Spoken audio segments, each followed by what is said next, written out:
Let's dive straight in, my friends. Good evening, and we'll start with our invocation. And how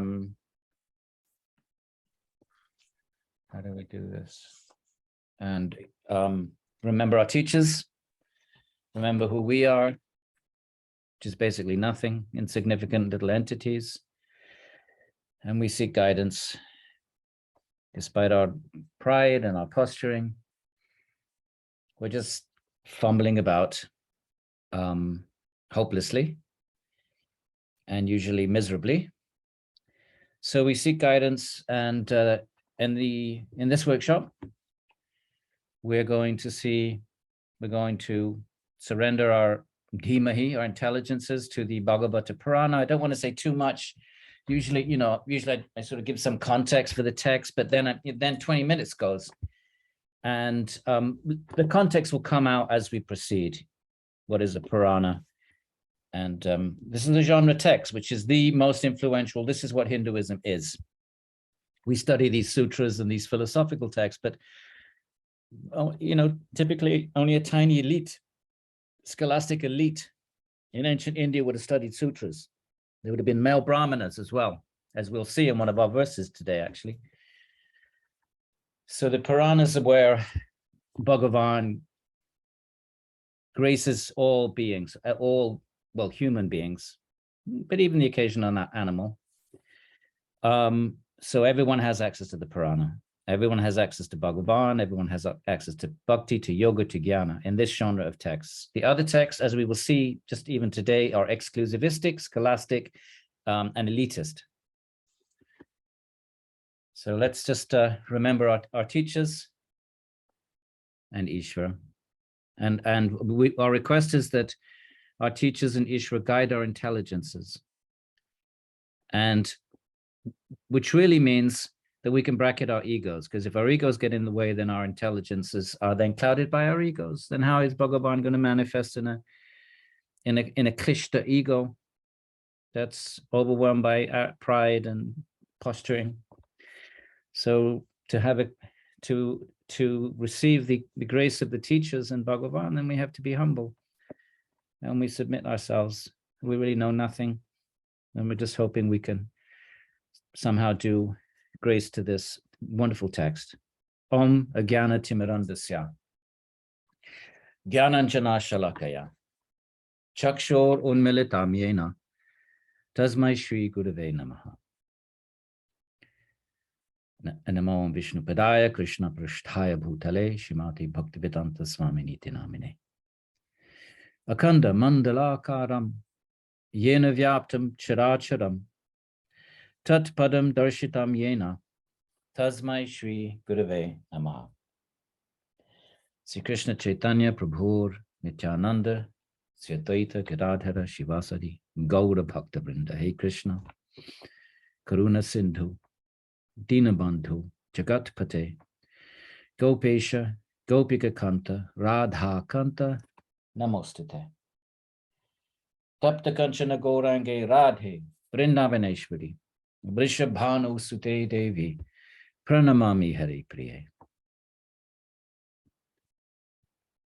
Om Namo Bhagavate Vasudevaya. Om Namo Bhagavate Vasudevaya. Om Namo Bhagavate Vasudevaya. That's the mantra of the that we find in the Bhagavata Purana. We find two mantras: Om Namo Narayanaya, which is of course the mantra of the Guru of the Iyengar of Krishnamacharya tradition, and Om Namo Bhagavate Vasudevaya. Vasudeva being another name for Sri Krishna. So let's just jump straight in. The Bhagavata Purana, 12 books. And today we're going to do the tale of the author of the book. Who is the author? The great Vyāsa. And we'll learn a little bit more about Vyāsa as we proceed with his story. So some of you will have heard of Vyāsa as he's the compiler of the Vedas. He divided the original one Veda into 4. He was the author of the great Mahābhārata epic, and he's the compiler of all the Puranas, the 18 Puranas. So the Puranas are Bhakti texts. So there's three, for example, three Shaiva Puranas, the Linga, the Skandha, the Shiva Purana, and there are Vaishnava Puranas. And in this way, different Puranas, they extol a particular Ishtadevata, a particular form of Bhagavan. And so sometimes they're called sectarian traditions, but I think people that say that are not really Rasikas, because a Rasika will understand Bhagavan takes these different forms. And so if you're a Shaiva, then that same Bhagavan is the manifest as Shiva. So that's Bhagavan, the Bhagavad Purana says, Krishna says, I take whatever form the devotee desires to see. It's God serving the devotee. So so they're not really sectarian in that sense. They just reveal the wondrous, multifarious possibilities, forms, qualities of the Godhead. So this is the Bhagavata, by far the most influential in terms of how much it's affected Indian culture and poetry and so forth, and drama. And it has almost 100 commentaries. I think I mentioned that. Whereas all the other Puranas, most don't have any commentaries at all. And the second one with the most commentaries is only 2. That's the Vishnu Purana, which basically has the same content as the Bhagavata, but it's not so embellished, not so philosophical, not so erudite, not so exquisitely poetic in its 10th book. And we'll talk about that as we go on. But the Vishnu Purana is I mentioned because those of you who have an anchor in the Krishnamacharya Guruji Iyengar tradition and feel a sense of security and faith in those great beings, and therefore are more open to accepting their canonical sources, or at least more open to considering them, then the Puranic text in that lineage, Sri Vaishnava lineage, is the Vishnu Purana. It's exactly the same as the Bhagavatam, more or less, in terms of its content. If you look at the table of contents of the Vishnu and the Bhagavatam, you'll see the same stories. And these stories here, you'll find in the Vishnu Purana. So enough said. Book 1, chapter 4. Can everybody read the screen? Can you all see the screen, that text on the screen? And some of you may have your own books, right? So if you can download that, you can download it. But if some of you may have that blue book, this one, Bhakti Yoga, these are just Xeroxed out of this. But they're also available on the website. You just can upload them. E.T. uploaded the PDFs for everyone. Okay. It's in the chat. So I'm not sure what the difference has been uploading and downloading, but never mind. During the period of the Dvapara Yuga, so there are 4 yugas. You've heard about the 4 Indian yugas. The Dvapara was the previous one, and the present age begins when the Dvapara Yuga ends with Sri Krishna returns to his divine abode of Goloka, of Vaikuntha. And then the Kali Yuga begins. So traditionally, a traditional date would be 3108 BCE. So during the period of the Dvapara Yuga, it would be the very end. Towards the end, of this third of the ages, it's the third one, sage Vyāsa, he's a partial incarnation of Vishnu. So there are full incarnations when God, Bhagavan, comes. And there are anksha, there are partial incarnations which is really a jiva like you. Well, there's all kinds of incarnations. Some of them are like us, Atman, but they are Shaktavesha. Then Bhagavan bestows Shakti upon certain Atmans, so they become super powered. But ontologically, they're just Atmans. They're just souls like you or I. So Vyasa is sometimes considered to be a Shaktavesha avatara. He's Shakti, Avesha, that Avesha entered into. So Shakti has entered into him. So he's just a jiva. He's an Atman like you and I. He's not Bhagavan Svayam. He's not the full Ishvara, but he has had Shakti invested in him to do a particular task. And in his case, it's to compile all the Vedic literatures. So he was born of Parashara and Vasavi. Now, once as the sun's orb was rising, so there's auspicious times to take bath. If you go to Varanasi still today, you'll see the Brahmins going into the Ganga at sunrise or before sunrise. Vyasa took a bath in the pure waters of the Sarasvati River. So the Sarasvati River, very interesting, because it doesn't exist anymore.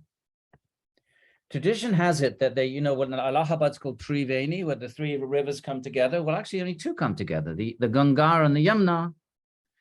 So tradition has it that there was a Sarasvati River, and that came from from what nowadays we would call Pakistan, the northwest. And they found this massive, great big dried riverbed called the Ghaggar. The archaeologists call it the Hakra, I think, or the Ghaggar, I think depends on the Pakistani archaeologists called it one thing. I don't know why there's two names. Around the banks of which a lot of the Indus Valley civilization was built. And so many are, would like to identify with with the dried Sarasvati, because already in the Puranas, when Balaram does his pilgrimage, he makes a statement that the Sarasvati was becoming dry. But unfortunately, archaeology can become highly politicized, my friends. Well, how do you think that becomes politicized? Well, if that dry bed is the Sarasvati, and the Sarasvati was built, the Indus Valley was to a great extent built on the banks of the Sarasvati, that means the Indus Valley was a Sanskrit Vedic civilization. And so then that gets claimed by, so do you see how that can get very quickly politicized? But that's not our project and our problem today. But the Sarasvati, so he sits on the side of the Sarasvati River and sat down in a secluded place. He's a sage. The sage who could see past and future, the Tri Kale Gnya, the knower of the three Kalas, the three times. Patanjali talks about these powers, that the accomplished Siddha is able to perceive the future by intense absorption of consciousness in the present. The sage can see how the present came to be, which means understand the past, and can see how the configuration of the present, what future that will produce. That's one way of thinking of it metaphysically. But anyway, this is considered to be a siddhi, but maybe other ways of thinking about, how does that actually, what are the mechanics of that? But the sage could see past and future. He perceived that behavior, see, he's doing what I just said. He's seeing the present and can predict the future. So he perceived that behavior, contrary to the dharma of the age, had begun to manifest. So he's deeply absorbed in the state of dharma, and from that he is able to predict. That's, as I say, one way of thinking about this, how the future is going to unfold. This decline occurs on Earth every yuga, owing to the imperceptible force of time. So probably most of you have heard about the 4 ages, and they degenerate. Unlike our sense that civilization is progressing, ancient India has considered it to be degressive. So we're in the 4th and lowest age. From a spiritual moral point of view, we might like to think of it as advanced technologically, but they're not talking about technology. They wouldn't necessarily see that as an advancement of the higher levels of human possibility. They would be thinking in terms of sattva, the decrease of sattva, and with sattva, morality, compassion, humility, honesty. That when they talk about the degeneration of the ages, that's what they're talking about. Okay, so, and it's just the imperceptible force of time. It's set up that way. By Ishvara's will. Creation is cyclical, and it's set up in this revolving yuga system, according to the Puranas. So all these kinds of ideas, they come from the Puranas. They don't come from the Upanishads. They don't come from the Vedas. They don't come from the Sutras, although the Sutras will accept them. But the sage saw with his divine vision. Okay, so he has this sort of that's what a rishi is actually. Rishi is a seer. You've heard the term rishi. It is a yogi, but a rishi it has this quality of being able to see the deeper levels of truth. So the sage saw with his divine vision the decrease in ability, shakti, in both body and mind wrought by this change, that we become just more feeble in terms of our pranic powers. And that's not the same as muscle power. He saw the wretched state of people. Their lifespans have become reduced, their intelligence decreased. So this is similar to other texts like the Bible, where if you look at the lists, you have like Noah living, what I don't know, whatever, 1,000 years. If you have the older in those lists, there's this sense, people live hundreds and hundreds of years. So you get the same thing in this in the Puranic law, that our lifespans are decreasing. Although, of course, we look at the archaeological record and we look at the Romans and the Greeks and we say, well, they only lived to be 40 or 50. We live to be, average age 75. So we don't see it that way in terms of how we analyze the archaeological record. But we're just reading the text. My business is to explain the logic of the text. Okay, that's what I'm doing. I'm going to be a Shastri here, traditional Shastri, who unpacks the Shastra, the sacred text. So the lifespans had become reduced, take it or leave it. This is the position of the Puranas. Their intelligence decreased. And again, we're not talking about technological intelligence. We're talking about higher intelligence, the ability to see for example, the ability to see the commonality of all beings, that kind of intelligence, the Vijnana, and the ability to see the temporality of everything and conclude that it is futile trying to find happiness flapping about in the material world, that kind of intelligence. So let's be clear what kind of intelligence we're talking about here, sattva. So the intelligence decreased, they lacked faith in the truths of Brahman and Atman and Bhagavan, and potency, Shakti. So again, not muscle power, but potency, for example, concentration, the ability to concentrate. The very fact that Vyāsa has to write these texts, here's an example. The very fact that Vyāsa has to write this down points to the inability of people to memorize. Well, what we see as a sign of progress, right? We think of progress as the invention of the wheel, fire, agriculture, invention of writing. We see these things as progress. The Puranic text sees them all as signs of decline. If your memory, if you have Shakti, your memory, if you have memorizing Shakti, what do you need writing for? It's a prop. So you should just hear it and remember it. And there are still a few people like this. My teacher was like this. It's incredible, memory. And often that's associated with celibacy. The retention of ojas in the sexual fluids that's retained, and it nourishes the, you see many references to that, that this Shakti gets lost in sexual activity, but if it's retained, put the ojas, then it nourishes the memory. Anyway, so that's what is meant when we're talking about this potency being lost, these kinds of higher qualities. So that sage of perfect vision began to contemplate the welfare of all the stages and professions of life, the varnashram system. He forecasts, okay, big debate, is it by birth, is it not by birth? There are references in ancient texts that suggest it is by birth, and there are references that suggest, no, it's not by birth, including this very text here. It says, no, it's not by birth, it should be by your qualification.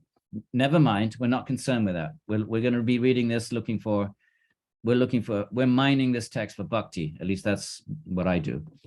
He saw that the Vedic rituals performed by the 4 specialist priests, there's 4 kinds of priests that do Vedic sacrifice. There's the Saman, the Hotra, the Brahmana, and the Yajamana.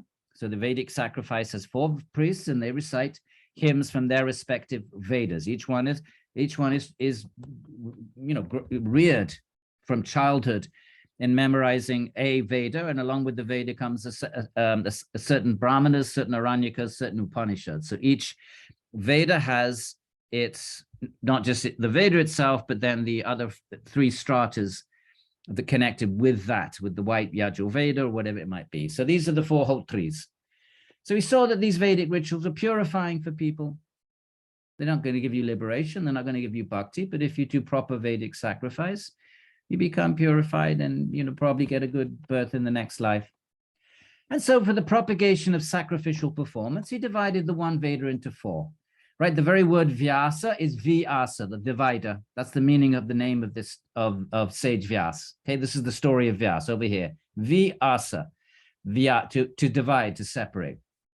So there was originally one Ur Veda, and then it gets divided into the 4 Vedas, that the Rik, the oldest, the Saman, the Yajus, and the Atharva. And they were extracted from the one original, and the epics, right, which is the 2 epics of India, the Ramayana. Although Vyāsa is not associated with that, Valmiki is. But certainly Sage Vyāsa wrote, tradition situates him as writing the Mahābhārata. And the Puranas, the word Purana means that which took place in the past. Pura, before. So the word pur and for are actually cognate, Indo-European cognates. So the Puranas claim to be records of things that took place, but how are they different from histories? They do have king lists. They do have certainly what historians would consider to be real historical information. But what, from a sort of academic point of view, what do they have that historians can't deal with within the parameters of their methodology? And that is divine incarnations, Shiva and Krishna and so forth, depending on the Purana, right? So historians, that's beyond their sphere of the dharma of their jurisdictions, beyond their jurisdiction. But notice here, the epics and Puranas were named the fifth Vedas, because they're actually written. The other texts are elite texts. Women, no, only Brahmin, men. And so from these, his disciples, right? Pela becomes responsible for the rig, say Jaimini, who is associated with Mimamsa, the chanter of the summer, Vaishampayana. Okay, he divides them up amongst his disciples. The intense stage, Sumantu. Intense, probably, a heavy meditator. Who knows what that means? That he intensely concentrated, but there's a little bit of a sense that maybe that intense meditation seeps over into anger sometimes. Who knows, right? Because if you suppress, if you're not, until you become enlightened, a lot of suppression going on. I'm going to mute everybody because somebody, what do? I go over to participants and I mute all, which I already did, but we'll do it again. There we are. Okay. All right. So this is what we're going to do, my friends. This is traditional svadhyaya. We study the text. And the only business of the teacher is to just unpack it, not to do any other thing other than that. That's my pedagogy. Doesn't fit very well in academia, but too late. I got tenure. Right. So those sages each divided up their respective Veda into several, to their disciples, grand disciples, and subsequent students. So those Vedas developed many branches. These are called sampradayas or paramparas. These are the lineages of ancient India. There's supposed to be 10 Brahmin vankshas, 10 Brahmin lineages, and they each are associated with some portion of the sacred texts. So, one of the Vedas and then the associated literature of that Veda. Bhagavan Vyāsa, right? He's also considered Bhagavan. Remember, he's an Anksha. He's a partial incarnation. So sometimes it's not very typical, but just to honor him, he's not here, especially, just to sort of underscore his authority. He's called Bhagavan, but he's not Bhagavan in the same sense as Vishnu, Narayana, or Shiva. He's compassionate to the less capable, and that's made those Vedas easy to memorize for people of less intelligence. Now, this is going to sound very sexist and elitist, my friends. Go with it. Women, Shudras, the laborer caste, and fallen Brahmanas are ineligible for Vedic study. No different from the priesthood, no different from any, so many other things in the ancient world. This is, if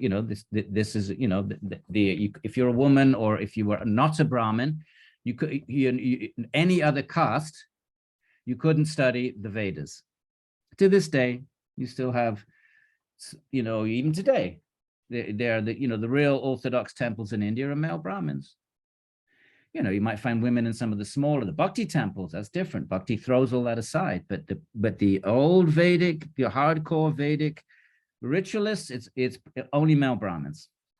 So, for the benefit of those who have no access to knowledge about how to act in the world in the way that leads to their ultimate welfare, the great story of Bharata, the Mahābhārata, was composed by the sage. So the sage is thinking, okay, we got these Vedas, divides them up, and then out of compassion, he thinks, well, what about everybody else? What about those who can't study the Vedas? Namely, how about 99.9% of the population? Right, what were the percentage of Brahmins? We get very little information from these texts, by the way, on the realities of the Shudras, who would have been 90%, the workforce. You get their stories in Bhakti. You don't get it in the sutra or the high tradition, right? We don't use that word anymore, but in the sort of elite Sanskrit tradition.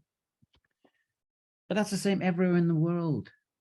Let's not just that's not just pointed India. Everything in before the 1980s, my friend. If you're going to toss out anything that's sexist, how about you toss out everything then? The Buddha, Confucius, Nietzsche, Kant, Aristotle, everything, my friend, everything. It's all elitist, sexist, racist, the lot, up until with our own lifetimes almost.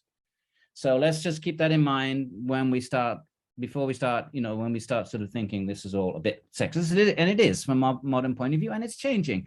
And the knowledge systems are, because they represent truth, they can, it doesn't matter what the context is. It's got nothing to do with gender and caste. And so these traditions are being handed down, and all these old restrictions are being discarded, but they linger about here and there. So despite this, despite all this production of knowledge, the Vedas, the epics, the Puranas, the heart of the sage, devoted as he was to the welfare of living beings by all possible means, he really cared about everybody. He was a real sadhu, a real, he saw the quality of all beings, didn't see caste and body. Great, he was still not satisfied. Oh, twice born sage, right? This story is being told to a sage, so don't worry about that. Just his heart dissatisfied. And think about this. I really relate to this, because you can have all the knowledge and practicing, and then somehow or other something's missing, and you're following and you're trying and you're practicing and you're studying, and you dedicated your whole life, but something's missing. And if Vyāsa is feeling that, well, then you're in good company, my friends. If you have the existential malaise, that's how I titled this chapter. His heart dissatisfied. That expert in Dharma, he'd written, he's the author of the Vedānta Sutras. The yoga tradition claims Vyāsa wrote the commentary. The scholar wouldn't accept that, but the tradition does. The commentary on Patanjali that tells us what Patanjali means. That's Vyāsa. This is a great sage. So he, despite all of that, his heart is dissatisfied. How can it possibly be dissatisfied? He's reading all the Dharma Shastras, the Moksha Shastras, and he's realized his own Atman, we'll discover in a minute. He's had a Svarupa Vasthanam experience. Why is he dissatisfied? Well, we know where we're going to go with this. This is a Bhakti text. Sitting alone on the pure banks of the Sarasvati, deliberating over this, he uttered these words. Upholding my vows, right? Brahmachari is celibate. I have respected the sacred chants. I've respected the gurus, the Vedic ritual fire. I've upheld the sacred teachings. And the ancient doctrines have been disclosed in the form of the Mahābhārata epic, through which this Dharma has been made accessible to women, Sudras, and others. In other words, I've preserved all the high-level Vedic stuff, but those same teachings, I've made it accessible to everybody else in a non-Vedic form of the Mahābhārata, so that all the other castes and women can access it. Unfortunately, despite all of this, and despite the fact that I am the most preeminent of all the Brahmanas, moment of humility there, I am the most preeminent of all the Brahmins, my embodied Atman, which has attained perfection, my friends, he's had a Svarupa experience. He's perceived his own Atman, which for the Jnana traditions is the end of the journey. Once you perceived your own Brahman nature, it's the end for Patanjali, it's the end for Nyaya, it's the end for Advaita Vedanta, it's the end for Vaisheshika, Sankhya. That's it. You realize your own nature, and he's attained that. He's a siddha. But despite that, he's unfulfilled. And now he's ruminating. Perhaps this is because the Bhagavata dharmas have barely been disclosed.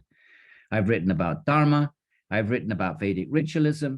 I've written about duties of the 4 castes and the 4 stages of life. I've written about yoga practice. I've written about Vedanta, but I haven't written about Bhagavan. So therefore, that's the big gaping hole in my existential sense of being. Perhaps this is because the Bhagavata dharmas, the sort of dharmas, the duties, the essences of the relationship with Bhagavan, dharma can mean many different things, have barely been disclosed. They are dear to the infallible Lord Krishna and dear to the Paramahamsa perfected beings, the great swans. And, swans are supposed to be able to separate milk from water. If you mix milk, so the law goes, folklore says, if the swan can suck the milk out of water without imbibing the water. So therefore, it was so in the same way that the Paramahamsa can extract the Brahman from the world and move in the world situated in Brahman, like the lotus, the metaphor in the Gita, without being affected by the water. As Vyāsa was lamenting and reflecting on his inadequacies in this manner, Nārada arrived at his ashram, the great sage Nārada. You'll see him in Indian art, always up in the sky, wearing saffron with a top knot and a veena. How do you know it's Nārada? Veena. Nobody else carries a veena, 4-stringed instrument, because he's always glorified, doing kirtan. Always is a Vaishnava, the Narayana. Nārada arrived at his ashram. And ashram, by the way, in these texts is, we think of ashrams now as big communities, but when the term ashram is used in all of these texts, it's just a mud hut, a solitary sage living in a mud hut. That mud hut is called an ashrama. It's not a big community of people. I think the first person to use it that way was one of the Chatterjees in Bengal in the nationalist period, S.K. Chatterjee. I think he's the first one that tried to establish an ashram in the ways that's with community of people practicing spiritual life. That's fairly modern. In other words, I don't know, early 20th century or late 19th century. So, but the ashram, right, is just a sage's hut. So Nārada arrived at his ashram, which was described previously. When he realized that Nārada, right, this is his guru, who is honored by the celestials, had arrived, the sage immediately arose and honored him according to due protocol, right? The guru comes, you offer whatever you have, the best thing that you have, the very least, if you're just a Patanjali sage with nothing, then you offer a seat and some water. And if you don't have that, you offer kind words. So you have to offer what you have to the guru. So Suta said, right, he's recounting this. When he, Nārada, was comfortably seated, his veena, right, the stringed instrument, in hand, the celebrated celestial sage spoke to Vyāsa, who had sat down nearby. So now Nārada's going to speak to his disciple. He's come because, Nārada knows when his disciple needs him. So he appears. This is what he does. He appears. He wanders around the universe, even though he has access to Vaikuntha. He's completely liberated. But rather than stay with Vishnu in the divine realm of Vaikuntha, he prefers to wander around the universe, liberating beings that are sincerely seeking God. That's his greatness. A bit like a bodhisattva. Yeah, he does. It's not that he postpones it. I mean, he goes up and sees Vishnu whenever he wants to, but he takes great compassionate joy in wandering around the universe, and he has all these amazing disciples, and one of them whom is Vyāsa. Some of you may know him. He's also the guru of Valmiki, the author of the Ramayana. So, O greatly fortunate son of Parashara, that's Vyāsa, are you self-satisfied in body, mind, right? Start off with a little chit-chat. How's the weather? Everything you desire to know has been fully accounted for. You compiled the wonderful epic of the Bharatas, that would be the Mahābhārata, which was replete with all the arthas, the goals of life, right? What are the 4 goals of life? Dharma, artha, kama, moksha. You do your dharma, you'll get artha, you get well-being, and then kama, you can try to fulfill your desires in a dharmic sort of way. That's kama, not without the R, K-A, like the Kama Sutras. And then you get fed up with it all at the end, moksha. And these are the 4 goals. So he says you've described these in the Mahābhārata. The Mahābhārata, it's an epic text that describes the saga of the Pandavas and their cousins, the Kurus, but it's also considered a Dharma Shastra. I mean, the technical Dharma Shastras is like Manu, the Manu Dharma Shastras, and there's various Dharma Shastras, Dharma Sutras. There's Manu, there's Vishishta. And so there's some, Manu became the most prominent. So they're the official Dharma Shastras, and, they're just, whatever, 20, 30 chapters. The Mahābhārata is the biggest thing ever written in human history. So it's 100,000 verses, so in each verse is, 4 lines at least. So it's the biggest epic, bigger than, Iliad, Odyssey, Ramayana put together. It's huge. But it's also called a Dharma text. It's replete with Dharma, even though there's a lot of stories exemplifying Dharma. It's those that they're exemplifications of Dharma. And when Bhishma is lying on the bed of arrows, he actually then gives a discourse that goes on forever on Dharma. So Mahābhārata you can consider it an epic, or you could also consider it a Dharma Shastra, a Dharma text. And here, that's what he's doing. He said, look, you've compiled the Mahābhārata replete with all the arthas, right? The dharmas, the 4 stages of life. And look at this. And you understood whatever you desired to know about that eternal Brahman. You've experienced Brahman, which is the goal of a number of different traditions, like I just said. He attained that. So isn't that supposed to be the grand finale end? Not for Vyāsa. Yet, despite all this, you lament your situation as if your goals had not been attained, O master. He's just being polite, calling his disciple master. My teacher would always do that. He would always call us Prabhu, Prabhu, meaning master. Vyāsa said, I attained everything you just described, yet still my mind is not content. So may I ask you about the underlying cause of this? You have profound intelligence and are the son of Brahma, right? The first, the secondary creator, not the creator of the universe, but the creator of the forms within the universe. So this is the relationship with the guru. You ask the guru these questions. You don't ask him about marriage stuff and nonsense, things like that. The guru is to be approached for existential questions. And Nārada, he when he comes to visit his disciples, he's just stays for a few minutes, goes straight to the point, bang, and then then the real question, real honest question, and the real answer, and that's it. That's all you need. And then you follow, you don't. So what's the cause? 6, that primordial person, Bhagavan, is the controller of the great and the small. He has no attachments, yet he creates the universe from his mind and then maintains and destroys it by means of the gunas. So he creates it from his mind, and then everything else is just Shakti. It's not like Bhagavan is, there's not like the God of the gaps. It's not like Bhagavan is there, he sets it up, and then the laws kick in, karma, and so forth. The laws of the 4 yugas that we touched upon a minute ago. These are all ultimately different manifestations of the gunas. Everything's ultimately gunas, and the gunas are Bhagavan's Shakti. Because you have worshipped him, he says to Nārada, your honor knows all hidden things. Traveling around, Nārada, the great traveler, you move within the 3 worlds like the sun. And like the wind, you are the witness of the mind, right? He knew that his disciple Vyāsa needed his help, so down he came. Reveal to me the cause of my malaise. Wonderful word. My ill-at-easeness. Mal-ease.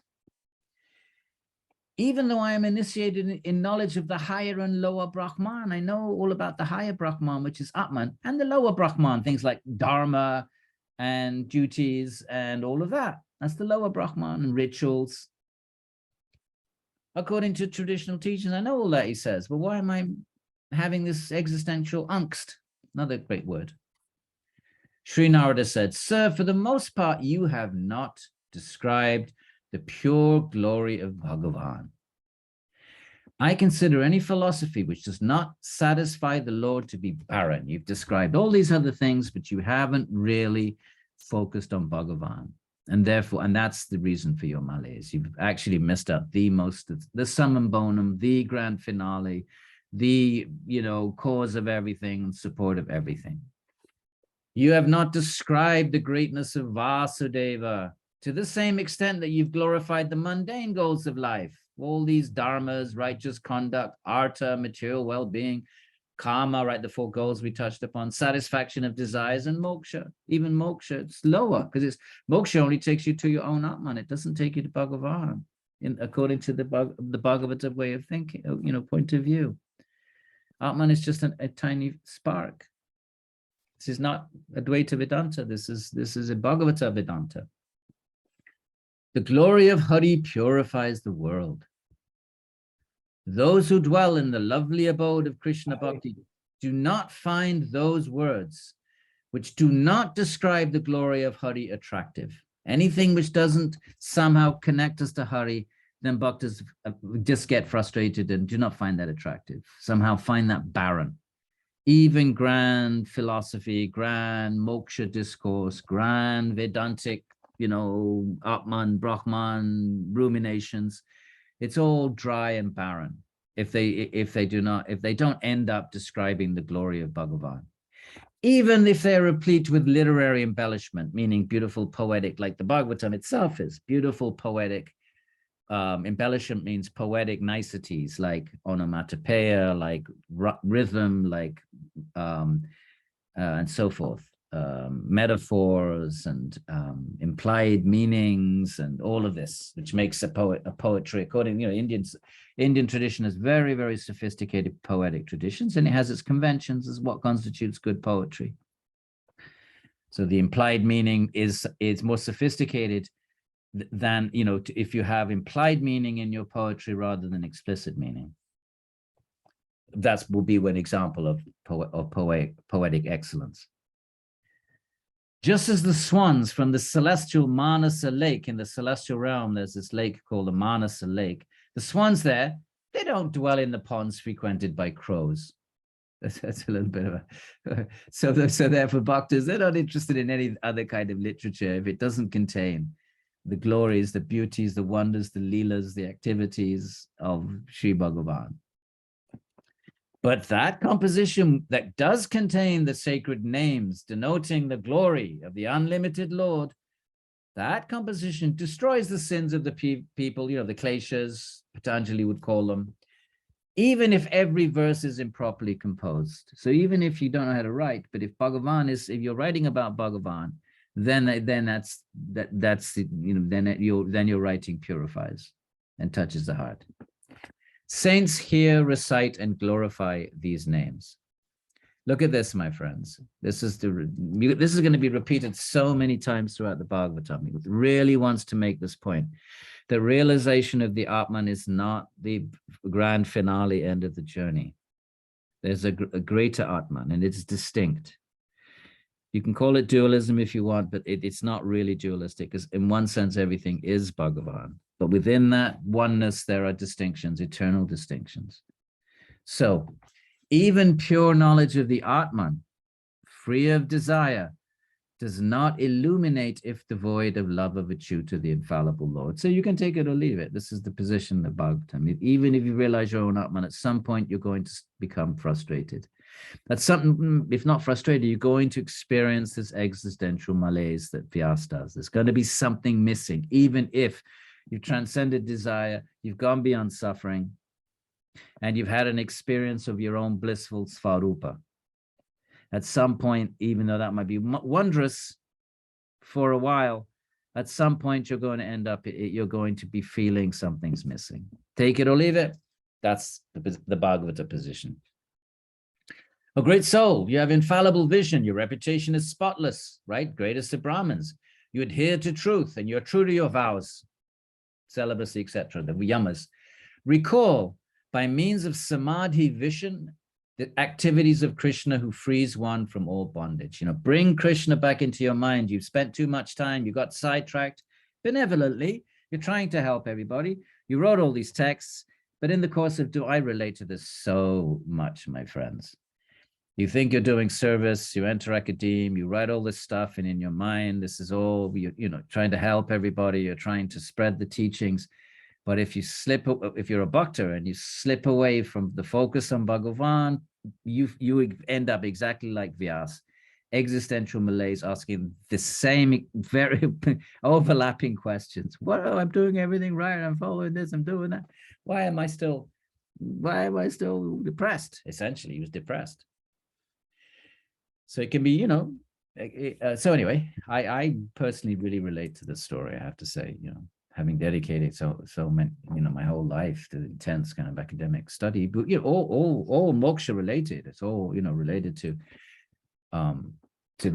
scriptures of India.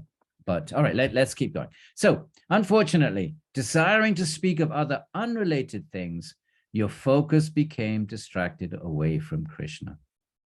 But your mind, distracted by names and forms, nama rupa, that's the things of this world, right? What are the things in this world? When we want to talk about the world, there's many ways we can talk about it, but one way is we perceive forms. Well, there's a tree, and there's a sky, and there's a planet, and there's a sea, and there's a mountain. Those are forms. And then we assign names to the forms. And we say, okay, let's call this a chair, and that's a table, and that's a book. So you can think of reality out there, the reality that we perceive through our senses. You can say it's Prakriti, you can say it's the gunas, you can say so many things. You can say it's the drishta, like Patanjali says. There's so many things you could say. You could, depending on the theological point you want to make, there are many ways you can frame it, but you could also just say Nama Rupa. It's just forms with their names that are given to them. There's a nice magazine called Nama Rupa that some of you may be aware of, the disciple of Vishnu Devananda, and puts out a Nama Rupa magazine. It's a very good magazine. Right, but your mind distracted by names and forms, verse 14, can never gain tranquility by any other means whatsoever. It becomes like a boat swept away by the wind. There is a Bhagavan that is the ultimate goal of life, and anything else, even though it may free us from suffering and may be, positive and benevolent and helpful, it's not going to fill that deep, deep level hole in the heart. That existential kind of sense that something's missing. The Bhagavatam is going to say it's because of Bhagavan. It has to be that Bhagavan has to be centered.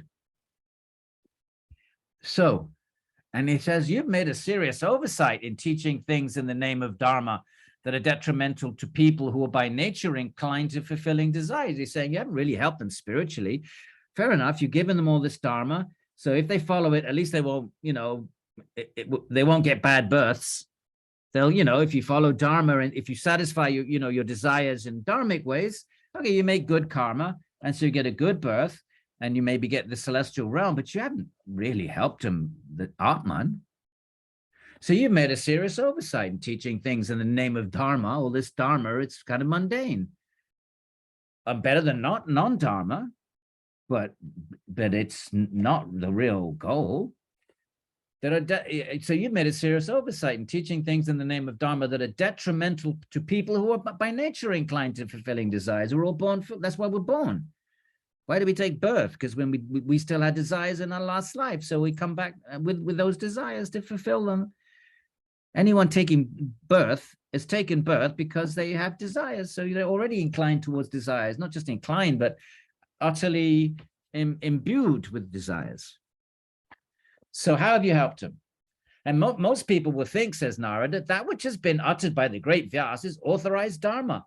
They will not pay heed to any other point of view. They're not going to be interested in Bhakti and all these other things. They're going to say, oh, well, Vyāsa is the great sage, and, Vedas are divine revelation, and if we do our Dharma, that's the goal of life.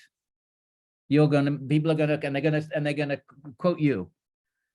And they're going to say that, well, Vyāsa has written about the Dharma, so that must be proper for us to follow Dharma. It must be in our ultimate interest. It's in their interest, but not in the ultimate interest. That's the point he's making. You haven't really taught them about Bhagavan. You haven't taught them about the ultimate goal of life. You've just given them social structures by which civilization can sort of function in a harmonious, pious sort of way. A wise sage who is detached from actions is qualified to understand the blissful nature of the unlimited Supreme Lord. But for those whose minds are attached to actions and who are ignorant of their Atman because of the influence of the gunas, you, dear sir, should disclose the activities of the Lord. This is what's missing. You need, remember, this is the narrative that underpins the Bhagavata Purana. This workshop is on the Bhagavata Purana. So what was the trigger for it to be written? Right here. That's why we're starting with the story. That anything else is lacking something. Even the loftiest Vedic dharmic knowledge or ritual knowledge or yoga knowledge, my friends, or Brahman knowledge is all lacking something if Bhagavan is not there. This is why this is the Bhagavata Purana. It's the Purana of Bhagavan. So naturally, this is the position it takes. This is a nice verse. If a neophyte, a beginner, after renouncing conventional dharma, so someone says, okay, I'm going to renounce dharma and become a bhakta. If such a person falls down from the standards while worshipping the lotus feet of Hari, if such a person, gets overwhelmed by desire again, what harm is it there in that for him? What harm is there? He'll just pick himself up, get back on with it. On the other hand, what ultimate benefit is attained for one following his duties without such worship? Someone who does all his duties, doesn't fall down at all, but there's no bhakti, what ultimate benefit is there? Yeah, sure, make good karma. Sure, get a good birth. Sure, maybe make it to the celestial realm. Sure, but ultimate? We're talking about ultimate. What's ultimate? The ultimate destination of the Atman is not, according to the Bhagavatam, if you're just the Atman, it's just absorbed in its own nature, Svarupe Vastanam, that's not ultimate. Ultimate is to connect the Atman, not merge, but to connect the Atman in a divine relationship with God as two entities in love eternally. That's the goal of the Bhagavata. That's prema bhakti. Some of you did the Bhakti Rasamrita Sindhu and maybe had a little sense of that. Therefore, a wise person should strive for that objective which is transcendent to mundane happiness. The goal isn't to be happy in some sattvic sense. That's not the goal. Might be a nice little thing to pick up on the way, but it's not the goal. So you should strive, and so which is not attainable by wandering about in the higher and lower realms of the universe. You're not going to find it. Wandering around the universe. What to speak of wandering around this world, trying this flavor of Ben and Jerry's, that flavor of Ben and Jerry's, this experience, that experience. We're never going to find it, my friends. It's so easy to understand that. It's so easy to understand that because all you got to do is look at your life and say, when was I ever blissfully happy in a deep level existential sort of way? You just have to ask that question. I mean, the answer is never. So the illusion is, well, maybe tomorrow, maybe somewhere down the road. That's Maya is nothing other than that, my friends. So, and we want to speak of the three worlds. These great souls, they can go to the three worlds. They can even go to the celestial realm. So, after all, mundane happiness, just like distress, is available everywhere in the due course of relentless time. We'll have moments of, so-called happiness, and then it's taken away, and then we'll get sick or ill, or something happens, and then we'll get little periods of happiness again. It's available everywhere. How's that different? The animals, everybody goes through this. Sukha dukkha, sukha dukkha, sukha dukkha. You have Kodak moments. You have a little periods where everything seems to be going great, and then bang, then something awful happens, and then you suffer for a period, and then bang, and then it changes. It's available everywhere in the course of relentless time. A person who serves Mukunda, Krishna, will certainly never again return to samsara, dear Vyāsa. So this is a different kind of liberation, but it's not a liberation of the self absorbed in its own nature or merging into, but this is a liberation of eternal relationship with the divine being. A person who has experienced the nectar, the rasa, okay, rasa is the taste, it's the ecstatic taste. In Bhakti, it's called rasa. It's different from the ananda of the Atman, different. The Atman, when it's absorbed in its own nature, that the experience we know from the Brihadaranyaka Upanishad, the Taittiriya, it's called ananda. So that is a type of bliss. But that's different from the happiness, the bliss that comes when the soul is interacting with God, two beings in divine bodies made of pure consciousness, pure Satchidananda Vigraha. Then that experience is often called rasa, maybe to distinguish it from the Atman traditions. I don't know. I never thought of it that way, but probably could be. Rasa is a taste, and it comes from gastronomic literature. It's a taste. So rasa is something that rasa is connected with water in Sankhya, and therefore foodstuffs that have rasa, they're juicy. They have the sort of liquid. So the term rasa gets appropriated into the Bhakti theology, but its origins are the taste of food. We can understand why that would be a will be a kind of you could see how that might be a logical appropriation of the term. So a person who has experienced the rasa of remembering the embrace of the feet of Mukunda will never wish to relinquish them again. And the Bhagavatam is going to be full of stories of sages, and we just had one with Vyāsa, and there's going to be others who have experienced their own Atman. They've attained Brahma Vijnana. They've attained Atma Svarupa, whatever you want to call that. And but when they start to develop bhakti, then they never want to go back to that state, because when you're in that state, you're not aware of Bhagavan. When you're Svarupa Vastanam, you're only aware, your awareness is only aware of Sva, its own nature. Patanjali just phrases it so precisely. Sva Rupa Vastanam. You're situated in your Rupa, in your own essence. And it may be blissful, and it's certainly free of suffering. Nobody for a second questions that. And it's free from samsara. But the sages who've experienced that and experienced the rasa that comes from developing a loving relationship with this external Bhagavan, that they never want to have anything to do with Swarupa Vastanam again. They're not interested in that Ananda, because in that state you're not aware of anything but your own blissful nature of pure consciousness. They want Bhagavan. And there are dozens of stories in the Bhagavatam that really wants to underscore that point, because the Jnana traditions are ubiquitous in India. There are many Jnana traditions. Patanjali sort of is one of those. This entire universe is Bhagavan in one sense, but also different from him. So this is like Ramanuja's philosophy, Vishishta. It's one but different. It's one but differentiated. In one sense, everything's Bhagavan because it's all Bhagavan's Shakti. So the light, the sunlight and the sun are the same in one sense, but in another sense, the sun is the sun and the light is the light. They're also different. So these are the Vedanta schools that some of you know, with Ramanuja, Vishishta Dvaita, Nimbarka, Dvaita Dvaita, Vallabha, Shuddha Dvaita, Gaudiya, Chintya Bheda Bheda. They're all given different names because they have different flavorings, but they basically all agree that yes, God is everything, but there's an eternal distinction between God and the soul.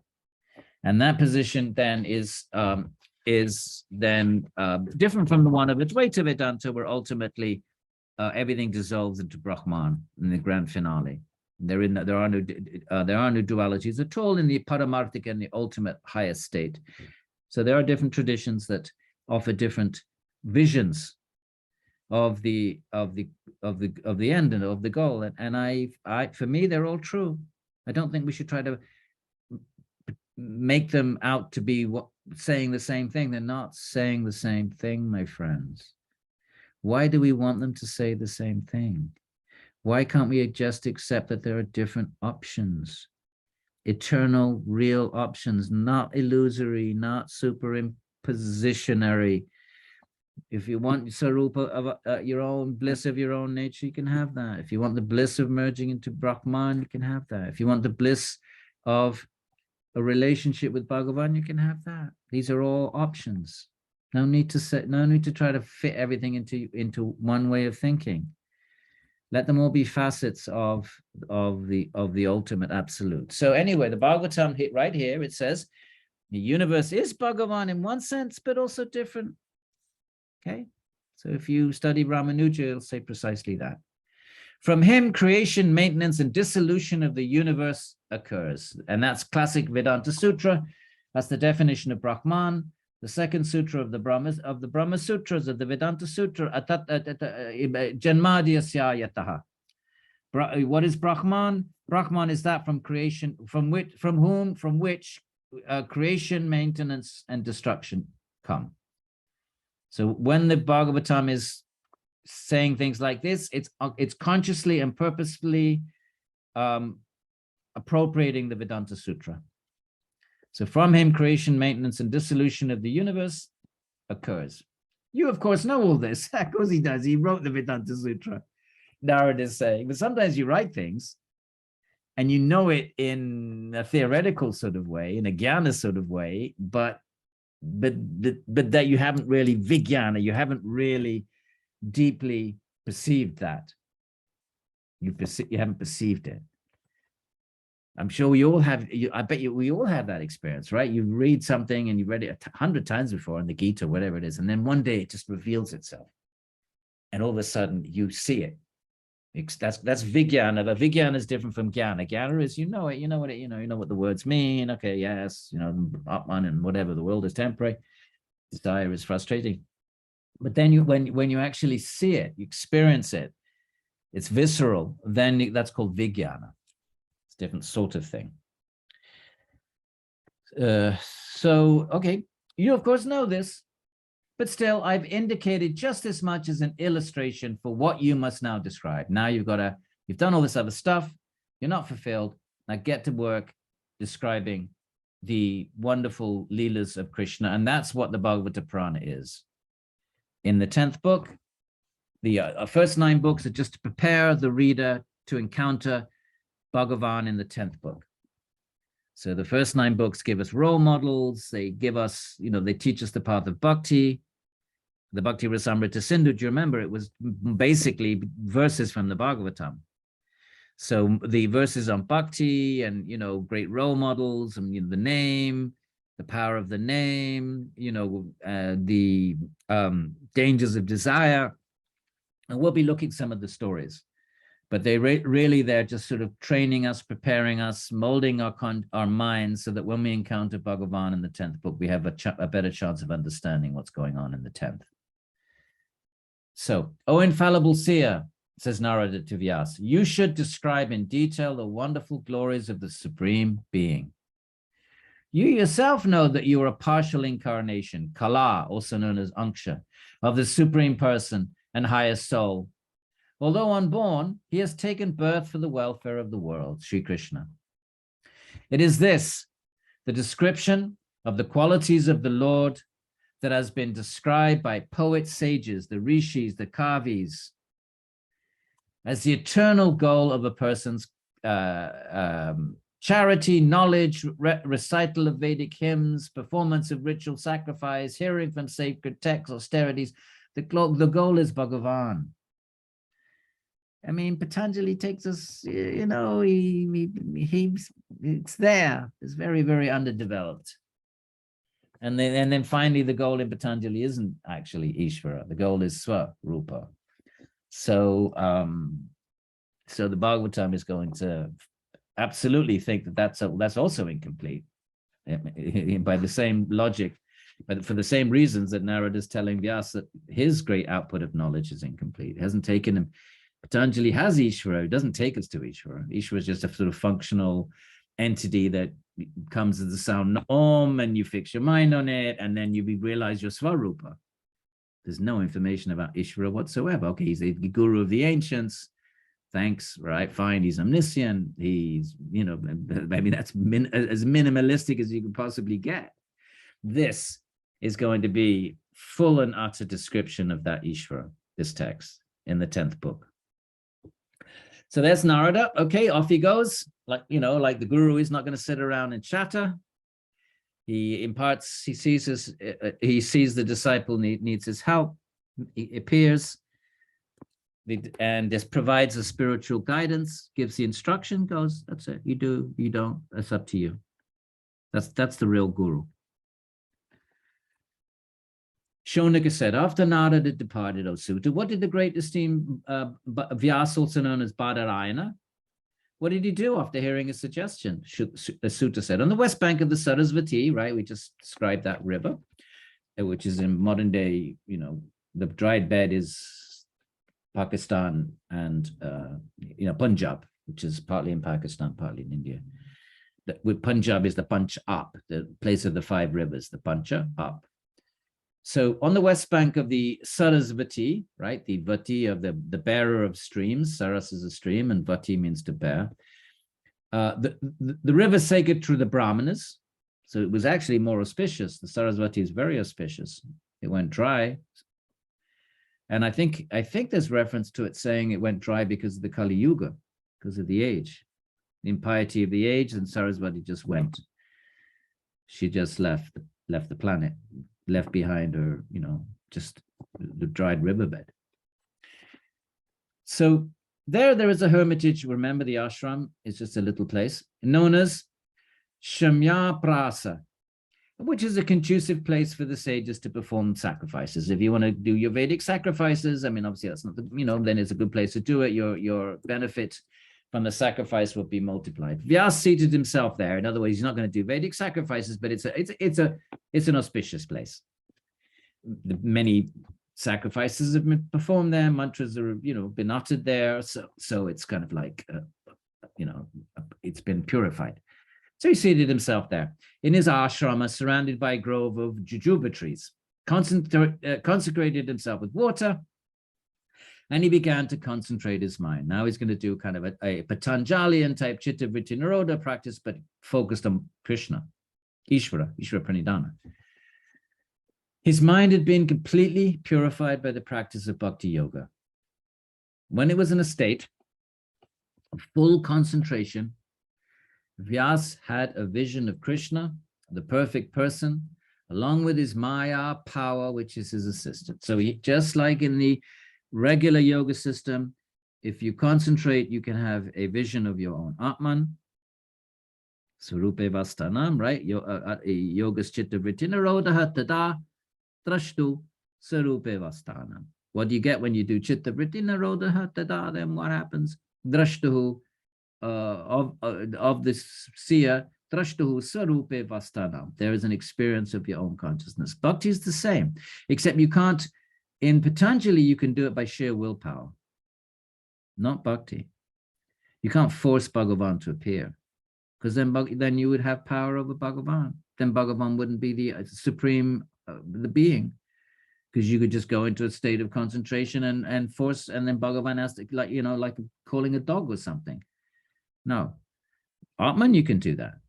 You can perceive your Atman just by your own yogic virtuosity, by your own prowess, not Bhagavan, only grace. Bhagavan appears out of grace. When he's pleased with his bhakta, he will appear.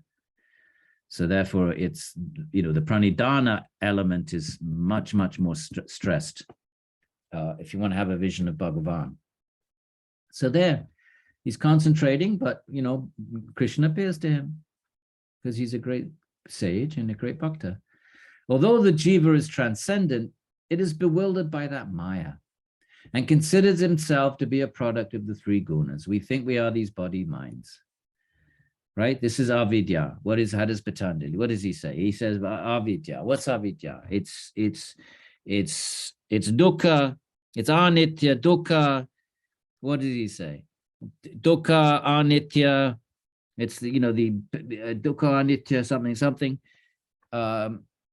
Avidya is to think that the blissful, pure, eternal soul is the not blissful, not eternal, non-pure, body mind. So this is what's saying the same thing here. These texts, when it comes, the jnana component of the text is identical in all of them. But some texts take you to your Atman and some texts take you to Bhagavan. But the philosophy is the same. The understanding of what the world is the same. The understanding of who you are is the same. But the question is, do you want your own Atman, or do you want see, this in some ways is how these traditions are kind of a bit different from Christianity. In Christianity, there is a soul and there is God, but most of the theologizing and practices and 2,000-year history of Christianity has been about God. You do have the occasional mystic that like St. John of the Divine, that, or there are these Christian mystics that it seems like their experiences correspond to an Atman experience, a Swarupe Vastanam experience. But that's not theologized so much. It's not kind of like, okay, you have an option, you want to realize your soul, and otherwise God. It's all God, God, God, God. In the Indian tradition, you have an option. You don't want God, okay, then you seeking your own Atman is a perfectly noble, lofty, and respectful destination. But of course, those that believe in Bhagavan will say, well, if there is a Bhagavan, then Bhagavan is beyond that. So therefore, in that sense, Bhagavan's higher, Bhagavan's more ultimate. But if you want to experience your own Atman, go ahead. And there are yoga paths that will take you there. So Although the jiva is transcendent, he's bewildered by that maya and considers himself a product of the three gunas. As a result, he falls victim to the undesirable consequences resulting from this, right? So you think your body-mind, you try to find happiness through body-mind, you go out in the world to experience things that, material things, they leave their imprints, and if they're good experiences, they become desires, and the next day you go through your repertoire and you pull out your desires, things that were nice in the past, and a good chance they'll be nice again today, and you can live life like that. And the undesirable consequences then, if one acts following desire, then all of those actions generate reaction. So once we think we're the product of the three gunas, which Patanjali calls avidya, right? So klesha mula karma shaya trishtat trishtama jamma vedaniya. Kleshas like avidya are the root of developing karma, and they manifest in this world, in this life or the next. The same thing, just exactly the same thing. We consider ourselves to be the product of the three gunas, right? And so then we fall victim to the undesirable consequences resulting from this. So the Puranas are more poetic, they're more, they're not sutraic, they're not succinct, but exactly the same philosophy. The learned Vyāsa then composed the Bhagavata Purana for the mass of people, and you and I, my friends, who do not know the Bhakti Yoga dedicated to Krishna directly mitigates suffering. So he sits then, has a vision of Krishna, and then composes the Bhagavata Purana. Indeed, Bhakti for Krishna, the Supreme Being, Paramapurusha, removes sorrow, illusion, and fear from people. How is that Bhakti awakened? It is awakened by hearing the Bhagavata Purana. That these stories then awaken that Bhakti. And because they're quite relishable, the stories are enjoyable, they're interesting, they capture the mind, then it's a very pleasurable svadhyaya. Sutraic study is not so pleasurable. The Vedanta Sutra, it's intellectually interesting, but you couldn't read it again and again and again and again. You'd be very dry. You'd become a very dry jnani if you just read the Vedanta Sutra again and again and again. But you can read the Bhagavatam again and again and again. It's always relishable. It's even, your ability to relish it increases. Because the more you read it, the more you become purified. The deeper you go, the more your bhakti manifests, the more you become joyful. Very different from sutraic study, my friends. Study of the sutras. So, so after writing and arranging the scripture dedicated to Bhagavan, that's why it's called the Bhagavata Purana, right? It's the story, the Purana, the account, that which took place in the past, because Vyasa is writing after Krishna is returned to his divine abode.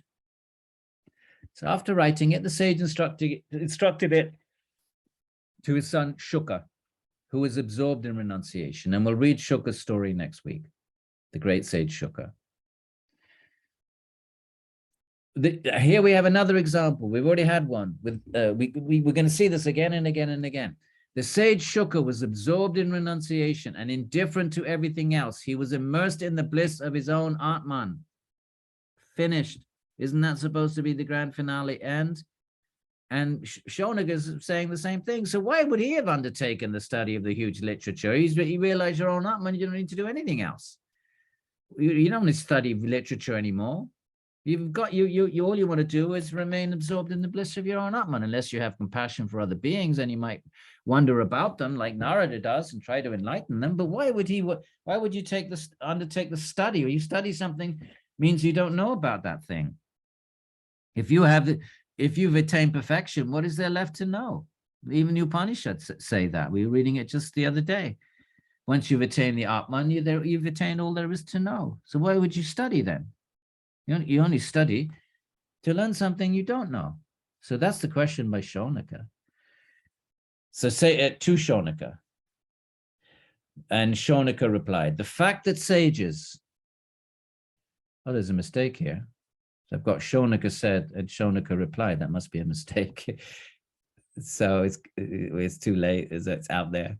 But there's a mistake. Okay, so that would be sutta. One of these is sutta. This should have been sutta. Sage Shonaka replied, the fact that sages who are without worldly bonds and delight in the Atman self perform devotion to Hari free from all motive is because of the nature of Hari's qualities. Therefore, Hari cannot be illusory then. They've attained their self, they've attained the Brahman, but they leave that state in order to perform bhakti to Hari. So there's something that pleasure is more pleasurable than the bliss of the ananda of the Atman. This is why Shuka, son of Badarayana, son of Vyāsa, studied this great narration, which is dear to the devotees of Vishnu, right? Even though it just says here, he was immersed in the bliss of his own Atman. That's the Satchit Ananda, immersed in the Atma, in the Ananda Maya, immersed in that. But he left that simply to absorb his mind in Bhagavan, which, so clearly the text is prioritizing that, prioritizing God, both metaphysically, that God is beyond the Atman, but also in terms of experience of love of God is greater than the experience of one's own impersonal, passive experience of one's own being, Satchidananda. It's passive, it's static, it's not changing, it's unchanging, it's passive, and it's blissful. But this text says that there's gradations of bliss. I guess we'd have to think of it that way. So now he says, I will speak to you about the birth, deeds, and death of King Parikshit, and about the death of the sons of Pandu, and since these will create an opportunity to recount narrations about Krishna. He says, we'll talk about the epic, because that will allow us to talk about Krishna. And we'll move there next week. But now we're going to jump from the first book to his guru. I jumped here over to book 7. So I just wanted to sort of, maybe sort of, I thought we might enjoy reading about Narad, or at least, we would relish the story. So Narad is his guru. And here he's narrating his own past. In a previous existence, in an age-long past, some previous yuga, cycle of yugas, because the 4 yugas then cycle around. So he was in a previous cycle, not even in these 4 yugas, some other Mahakalpa. I was a certain Gandharva celestial, right? A celestial being known as Upavardhana. I was highly regarded among the Gandharvas. Celestial, the Gandharvas are warrior, like angels. They are celestial musicians, and they have wings, but they're also warriors. I was handsome, attractive, perfumed, pleasing to look at, and very appealing to the ladies. So he was a man about the town. I was always intoxicated and engaged in satisfying my lust in my own celestial city. Once, this is the great sage Narada's past life. Once, the hosts of celestial Gandharvas and Apsaras, or they're the lady celestials, were invited by the Prajapatis, other celestials, to a ritual sacrifice conducted by the gods for chanting the glories of Hari. So a kind of a celestial kirtan, along with a Vedic fire ritual. Learning of this, I too went along there, surrounded by women and singing. So he goes staggering in, playboy, right? All, sort of good looking and perfumed, with his female entourage, into this very august and somber kind of gathering of great beings. Considering that an offense, the progenitors curse me by dint of their ascetic power. Because you have committed an offense, you will lose your beauty and immediately enter the state of a Shudra, right? Which is not, from the point of view of the Bhagavatam, you lose your celestial birth and you have to take birth in a kind of working class family. As a result, I was born in the womb of a servant lady. But even in that life, through the association and service of those conversant with Vedic knowledge, I attained the state of being the son of Brahma. So this is an anti-caste statement. He was born in the low caste, if you wanted to use the categories of the Bhagavatam, but he became the highest of all bhaktas. So this way, the bhakti literature, the Puranic literature, sweeps away casteism. We would probably still see it a bit casteist and sexist, but according to the standards of its day, it's radical in that way. There's an example right there. He became the son of the great Brahma, the creator of the universe.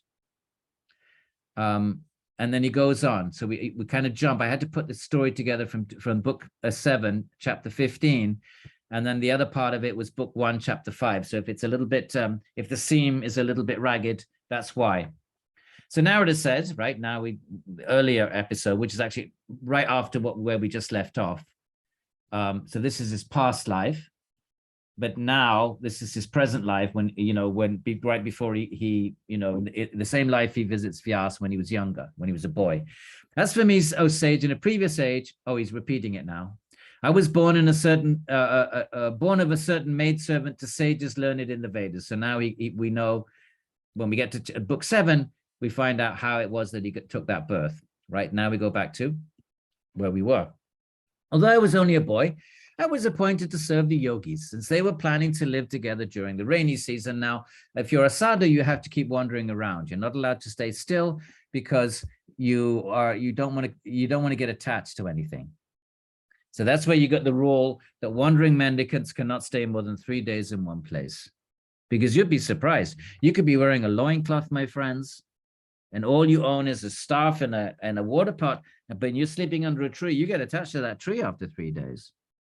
Some other sadhu comes, you wave your stick at him. Some of these sadhus, you got anger management problems. So 3 days. But there's an exception to that, and that's the rainy season. So it's called Chaturmas, and in the Chaturmas, the wandering sadhus, they all kind of flock to the holy places of Vrindavan, where I always go. Chaturmas full of some really amazing, real sadhus, real wandering sadhus. So you can find the real thing. Many instances of that, especially in the rainy season when they accumulate places like Rishikesh and these holy places, right? So Chaturmas. So there we are. So there they are. So they were planning to live together during the rainy season. You got Chaturmas, 4, Chatur, like cuatro, Chatur, right? The mas. So although those sages looked upon everyone impartially because they are sattvic and they realize the sameness of all beings, but they bestowed their kindness upon me, a young boy. I was free of all fickleness. I was disciplined, obedient, not interested in playing games, and I spoke sparingly. So he was the perfect student, already at a young age. I was permitted by the sages to eat the remnants of whatever food they had left over. It's curious, but there is this idea that if you eat the actual leftover food left on the plate of a great being, that's intensely purifying. That's prasadam. When you go to a temple, you're actually doing that with the deity. When you go to the temple and you give your little offering, and the pujari puts it on the altar, and he takes the offering of someone ahead that was, that left something previously, gives it back to you. Prasadam, what are you doing? You're eating the leftover of the deity's food. So that same principle, it applies to great beings, great human beings, not in the temple, great sadhus. So you try to eat their leftover food. I know it sounds very odd to us, but there it is. Here it is. I was permitted by the sages to eat the remnants of whatever food they had left over, and ate this once daily. From doing so, all my sins were destroyed. So somehow or other, that leftover food, because it's touched the lips of great beings, has this purifying effect, just like mantras or other types of practices do. And it seems like that was his only practice, because it doesn't mention anything else, I don't think. I mean, he was listening. Yeah, he was listening to the teachings. But this seems to have been his primary purifying method. Engaged in this manner, my mind became purified, and a strong personal interest in their religion grew in me. So this is bhakti is about, you get your bhakti from the association of other bhaktas. It's not a solitary practice like Patanjali, where you don't want anybody around because you don't want to be distracted. Bhakti comes from other bhaktas. As a result of this, thanks to their kindness, I kept on listening to the captivating narrations of Krishna's pastimes that they were reciting. They were always reading, well, Bhagavatam hadn't been written, but they were reading the stories of the great stories of Bhagavan. It could be Rama, it could be the various forms of Bhagavan, Krishna, etc. Well, he mentions Krishna here. Listening attentively to every word of those narrations with faith, an attraction for Krishna arose in me. This is how we get our bhakti lata beads. This is how we get our seed of bhakti. We get it from other bhaktas who have it, who have this attraction, have this affection, they have this love. And then just listening to them, we get it. We get it from them. That's the process. But it's the same with everything. Jnana has to come from outside. It doesn't just magically manifest in the mind. So even if you're not a bhakta and you're seeking jnana or yogic instruction, it still has to come from the outside. So that principle is just a regular psychology. Just like, you know, Ben and Jerry ice cream. It's not, the thought of a Ben and Jerry doesn't just pop up in the mind. It must have got into the mind in the first place. You must have had your first Ben and Jerry, or someone gave it to you, or saw a picture, or you saw an ad, or you saw it in the store. It has to come from the outside, any attraction. And once it comes in, maybe you have your first ice cream. Now it's in your mind. Now you liked it. Now you have a raga for Ben and Jerry ice cream. But originally it has to come from the outside. So love of God is no different. Has to come in from the outside. It doesn't magically appear. Nothing's no magic. Just like elephants don't magically appear in my room. And it has to be brought in. So I kept on listening to the captivating narrations of Krishna's pastimes that they were reciting. Listening attentive, my friends. This is the path of bhakti. If you're interested in getting bhakti, this is where you get it from. You can also get it from the, you know, the words, but words for us, obviously we have printing presses and those words are written on the page. So that's maybe not as powerful as the actual living being, but it still works. You read the stories, my friends. This is Svadhyaya and Bhakti. So listening, and you know, could be reading attentively to every word of those narrations with faith, an attraction for Krishna arose in me. And I would say even just with an open heart. Hearing about him is so pleasing to the heart. These are such cool stories. Little baby, you know, God that submits himself to the power of his devotees and toddles around as a 2-year-old. What could be more delightful than that, my friends? Consequently, once I had developed this attraction, my mind became firmly fixed in Krishna.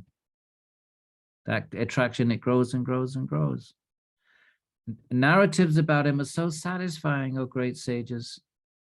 So, and then along with bhakti comes the regular jnana, regular, you know, 101 jnana yoga. So as a result of this, I could perceive that due to my illusion, I'd imagined this gross and subtle reality of the body mind to be the real me, but I'm actually the supreme Brahman. So you get all that on the side. That's just regular Vedanta stuff. You get that. It's not that bhakti, bhakti's just added onto that. It's in addition to the what we might call Vedanta, what I like to call jnana. Jnana, you know, knowledge of the self. That just, you know, you just pick that up on the way. In this manner, bhakti, which diminishes rajas and tamas, right? The kleshas. Even Patanjali says, right? Kriya yoga, tapas, vidyaya, ishvara pranidhana. What does he say in the second verse? Samadhi bhavana harta klesha tanu artascha. It weakens the kleshas. What are the kleshas? Well, rajas and tamas. You could think of it that way. Right? You could call them kleshas or call them rajas and tamas, same thing. Just kleshas is a bit more specific manifestations of rajas, right? Raga and rajas, so that's come from the same verbal root. Raga, the klesha, and rajas, they both come from the Sanskrit dhatu, the verbal root, raj. So they're the same thing. So in this manner, bhakti, which diminishes rajas and tamas, grew within me as I constantly listened to the pure glories of Hari, that were being recited by the great souled sages over the course of the rainy season and the autumn season. He just listened, and that it's called a bhakti lata bij, a seed of growth, of bhakti seed. It grows and grows into a creeper, the bhakti creeper seed. I was their servant, a boy who was attached to them, humble, free from sin, faithful and disciplined, and they were compassionate on the less fortunate. So as they were about to depart, those sages, out of kindness, instructed me in that intimate knowledge of bhakti by which God himself is revealed. God gets won by bhakti, my friends. You cannot make God appear. We have to win God by our devotion, our surrender, by our humility, by our just intense refusal to ever leave his lotus feet, even if he breaks our hearts by appearing to neglect us. As the great Chaitanya said, in the only 8 verses that he wrote, which I think we read at the end of the other workshop. If not, we'll read it next week. oh my Lord, even if you neglect me and break my heart, you will remain my Lord, my worshipable Lord, birth after birth after birth. If that's what it takes, so be it. Bhakta's not going anywhere. He's not letting his mind move from the lotus feet of Govinda, not even by Swarupe Vastanam. Throw it away, not interested. Only Gopal, only Govinda. This is Bhakti, my friends. So, I came to understand the potency of Vasudeva, another name for Krishna. Not to be confused with, anyway, Vasudeva. From that knowledge, he is Bhagavan, the creator. By this knowledge, people can attain his divine abode. This is a personalist liberation, where there are forms, where you get a divine body made of Satchidananda. It's a form, because in order to interact with God in different modalities, it's not static. It's fully active. And the senses just allow, the divine senses just allow, you don't need senses, but they allow just variegatedness. They allow the rasa to be tasted in different ways. So the divine Bhagavan has a form, all the liberated bhaktas, they all have forms in the divine realm. Some play with Bhagavan. All of the leelas that we see, they're meant to be little, they're meant to be like glimpses. They're meant to give us little windows at what goes on in the divine realm. You can be a friend of Bhagavan, you can be a lover like the gopis, you can be parental, you can have any bhava you want. The divine form, not made of the bodies are not made of matter, my friends. Satchidananda, no, they're Satchidananda forms. And they allow infinite modalities of interactions and experiences and flavors. Eternal. The bhaktas don't want static, infinite, eternal, Satchidananda. They don't want it. They just want to be with their beloved Bhagavan, and that's what they get. If you want Brahman, well, then you get that. You get a choice. Don't try to force one into the other. They're eternal options. Don't try to hierarchize it. People try to hierarchize it. So, yes, but this one's higher than... No, just let them both be, my friends. Take your pick. Oops. Sorry about that. So, let's keep back to the story. Right. Oh, Brahmanas, Bhagavan is Ishvara, is Brahman, is all the same thing. He is that Brahman of the Upanishads, that Ishvara of Patanjali and other texts like Patanjali's. It has been stated in the sacred text that whatever act is performed for him is the medicine for the threefold miseries of embodied existence, right? Miseries of body and mind, number one, miseries of other living entities inflict, number two, and miseries of the environment. O sages, always uphold your vows, brahmacharya, satyam, ahimsa. That which causes disease for living beings cannot, under normal circumstances, be the remedy for that very disease, but it can cure when used as medicine, right? Like homeopathic, you give a tiny bit of the disease and it cures the disease. So action normally causes us the disease of samsara. You act and you create reaction and you have to come back. That's samsara. But when the action is offered to Bhagavan, then that same action becomes the cure. That's what he's saying. That which causes disease for living beings cannot, under normal circumstances, be the remedy for the disease, but it can when used as medicine. So, in the same way, the performance of all actions, which normally are the causes of bondage for people, but those actions normally cause samsara. But they become capable of destroying themselves when performed by the Supreme. Then that's kind of a bhakti yoga action, offering everything to Bhagavan. And then all those seeds become destroyed by the fire of bhakti and jnana and even karma yoga for that matter. The knowledge associated with bhakti yoga is clearly based on three kinds of actions in the world, which are performed for the satisfaction of Bhagavan. Can't remember what the three kinds of actions are now. Why didn't I? There should be a footnote there. I should have put a footnote. Maybe it's coming up. I can't remember. I translated this, gosh, 15 years ago.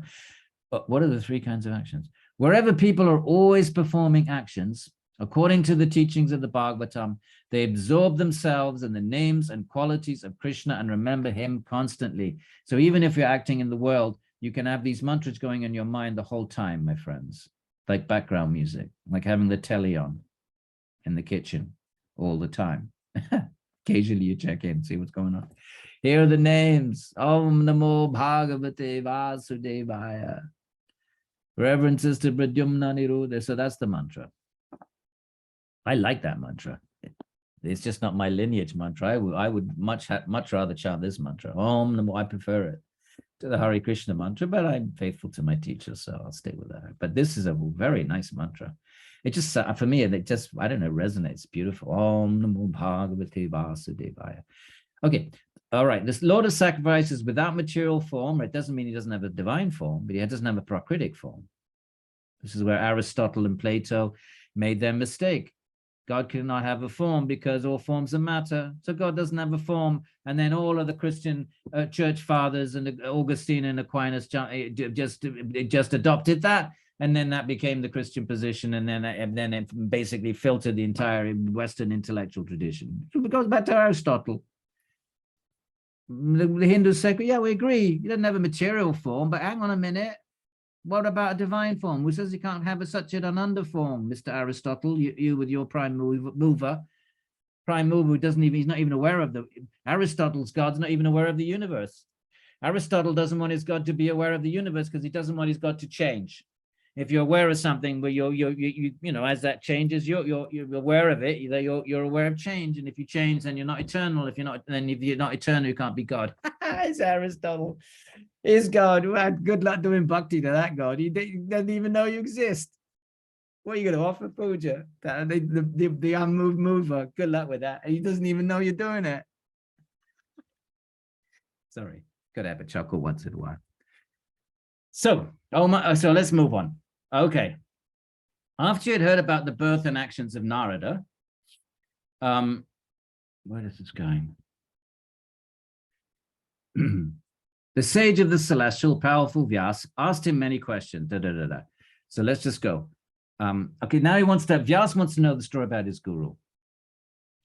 After those mendicants who instructed you in spiritual knowledge had departed, so do you see how these stories are full of jnana and bhakti? So you're getting the jnana and the bhakti. You're getting the jnana from the jnana traditions richly, but you're getting bhakti, but you're also getting these kind of cool stories, and the stories kind of, you know, capture the mind really. So, oh son, so how did you live your later life? Oh, sorry.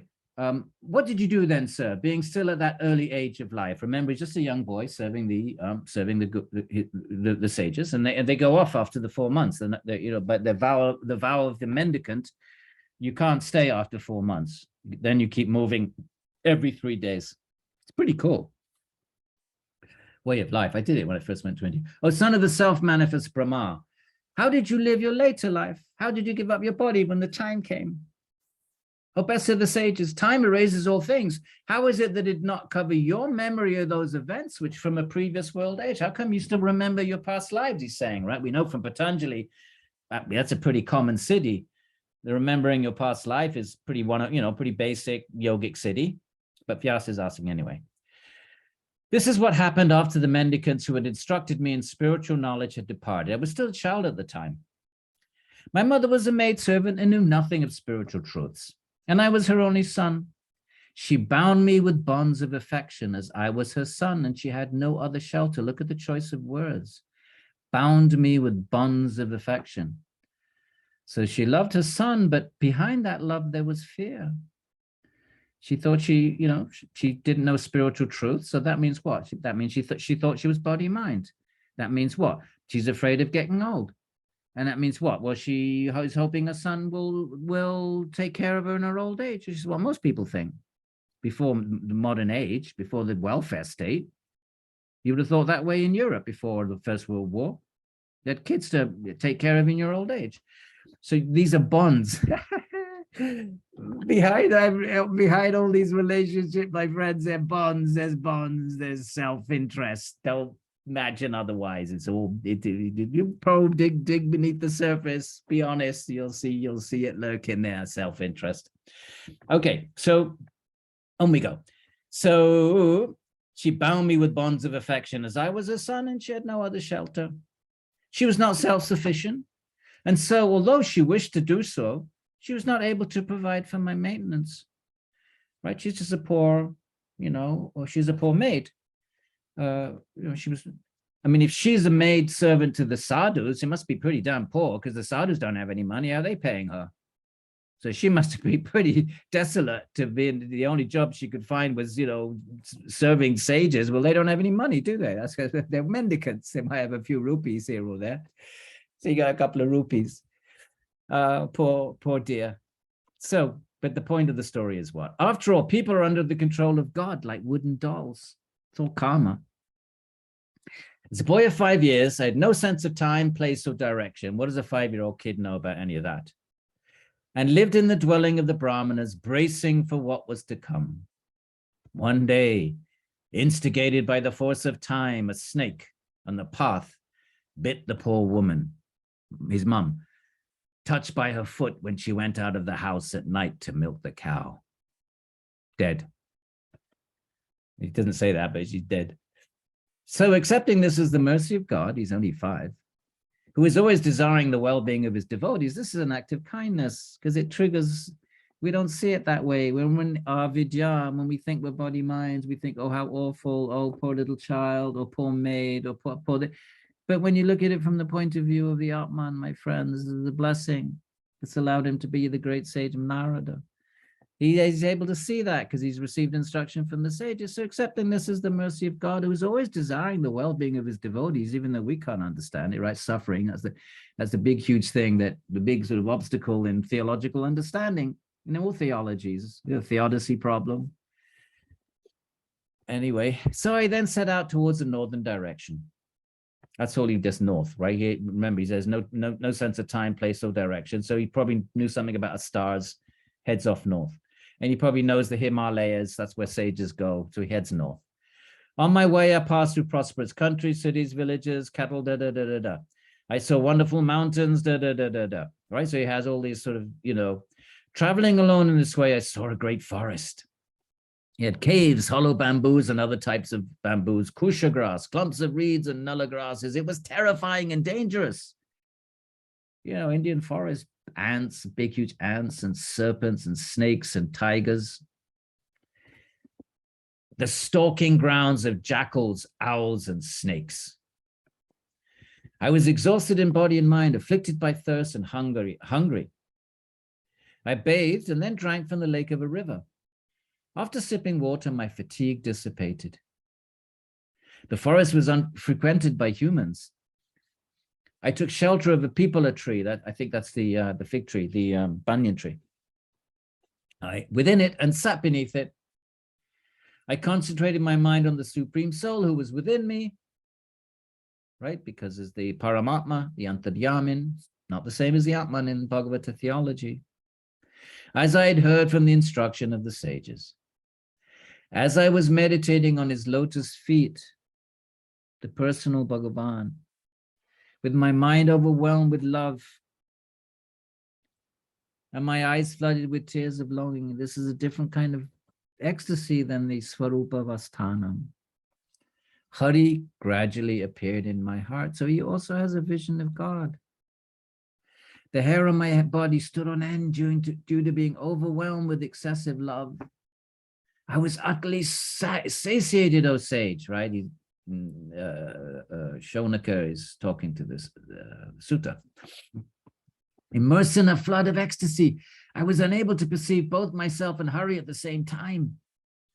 That form of God, Bhagavan, is most pleasing to the mind and removes all sorrows. When I could no longer perceive it, I rose up, my mind thrown into despondency over this loss. Desiring to see that form, I again concentrated my mind in my heart. Although I was focused, I could not see it again, and so despaired like a distressed person. The Lord, who is beyond the range of the senses, you can't see God, but God can only appear, my friends. Can't force him. So when God disappears, there's nothing he could do. Chittavritti Naroda, on the other hand, you can force it. You can make it happen with ego. Just pure willpower. The Lord who is beyond, our Klishta ego, but still ego, still willpower. The Lord spoke these words to me as I was struggling in that desolate place. His voice was deep but gentle, as if to assuage my grief. I'm afraid that in this life you're not ready to see me again. A vision of me is difficult to attain by imperfect yogis whose impurities have not been cleansed. That form which was revealed to you once by my grace. If you want to see God, it's grace only, my friends. You want to see your Atman, you can do that with ego. I'm repeating myself, but so do the texts, because this is a really important point for the Bhagavatam, that the vision of your Atman is not the same as a vision of God. And therefore, the text repeats it, and so will I. That form which was revealed to you once by my grace, O sinless one, was for the purpose of increasing your desire. Just like when Krishna disappears from the gopis, and when he reappears, he said, look, I just, and they chastise him. They're not afraid of him. They said, why do you do that? The gopis, and they don't take any nonsense from Krishna. They chastise him. He said, well, I'm sorry. I did it just to increase your love. So the purpose was for increasing your desire. Desire for me, and that's a good desire. That's raga nuga. It's nothing to do with the raga klishta. It's an aklishta bhakti. We have to have desire for God. Don't confound that with the ragas of avidya, which are body-mind ragas. With the avidya ragas is the avidya. Avidya means to think of your body-mind, to think the eternal, pure, blissful soul is a not eternal, non-pure, non-blissful body-mind. That's Patanjali's definition. Anitya, asuchi, asukha, anatmasu, shuchi, sukha, nitya, atmakyatir, avidya. So that avidya, which then develops into asmita, which is the field of the others, right? Which is the kshetra uttaresham. So that raga there is body-mind raga. That's nothing to do with raga for the Atman. That's aklishta. That's bhakti. You have to have that. So that's a completely different ontological kind of category of desire. So Krishna says he wants to increase that desire, but it's not a desire for Ben and Jerry's ice cream. It's a desire for God. So where are we? Desire for me most certainly frees one from all material desires. Here, he's making the point much better than I just did. That desire for Bhagavan frees one from all these avidya desires lying latent in the heart. Like, what does that mean? Samskaras. How do they get there? Imprints from what? From sensual experience. So they're lying there in the heart. What's the heart? That's where the mind and the Atman reside, both of them. Where do the samskaras? They're in the chitta. Nothing's in the Atman. There's no memories in the Atman. It's in the chitta. It's in the psychic body. By dint of your lengthy service to the saints, your heart became fixed on me by their grace. That's why we honor our teachers, my friends. We need bhakti is given. It's given. You can't get it. All you can do is be sincere and beg for it. Beg for it. Bhaktas are beggars. If that doesn't suit your proud disposition, and then go for something else. Then go for your Atman. You can do that with your ego. Don't need to beg for anything. Just do it. By dint of your lengthy service to the saints, your heart became fixed on me. Therefore, when you leave this world of ignorance, you will proceed to become my associate in Vaikuntha. That's the divine realm I was talking about. It's beyond the realm of Prakriti. It's within Brahman, and it's condensed Brahman. It's Brahman, which is, what is Brahman? Satchidananda. What's Sat? Sat means it's eternal. What is it made of then? Chit. What's chit? Consciousness. We have no way of understanding that, because the only thing we know about consciousness is our own experience of qualia, the fact that we are conscious. To talk about condensed consciousness is, we have no way of envisioning that. I tried to do that. Once I was talking to a great theologian, medieval theologian, who's a great Christian right here at Rutgers. And he's an expert. He's the world famous expert on Augustine and Aquinas. And, we're always having these exchanges, and I'm trying to somehow, carve some space for the possibility that there's a rational way of thinking that God might have a form. There's a rational way of perhaps thinking about that. And one of the exchanges is, well, what would that form be made of? Right? Because if it's made of matter, you've got problems, because matter can be taken apart. And if it's taken apart, then it's not eternal. So you don't want to go with matter. That was Aristotle's presupposition. So then what's it made of then? If you're going to have a form, right? So form is somehow delimited in some sort of way. Well, that could be a problem right there, because now you've got a delimited God. So how can you talk about God being omnipresent? Well, the Hindus would just say, well, it's like the sun is omnipresent, but it's also located. So you can be simultaneously in one place and simultaneously pervade the whole universe. So limitation is not a problem because God's Shakti pervade the entire universe. Fine. Okay. Well, we tick that box, that problem. But what about form being made of matter? Well, no, it's not made of matter. What's it made of then? Consciousness. And he was like, I have no way of understanding what the hell that means. What is a form made of? How do I even wrap my mind around that? And I sympathize with that. But that's what the text tells us. The form is made of Sat, Chit, Ananda, Ghana, condensed consciousness. And then there are these divine realms, which are made of condensed consciousness. And here it is, Vaikuntha. And the realm of Krishna is Goloka. Your mind, which has been absorbed in me, will never deviate. By my grace, you will retain your memory despite the cycles of creation and destruction. Remember what prompted the whole story? Vyāsa says, how come you remember all that from aeons ago, previous cycles, not just some part, last birth or 10 births ago, aeons, yugas and yugas ago.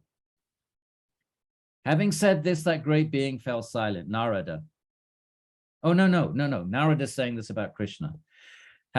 He had a vision and then he just heard the voice after that. Then he fell silent. He is Ishvara, God, the creator of the manifest and unmanifest Prakriti, the sky, all the elements.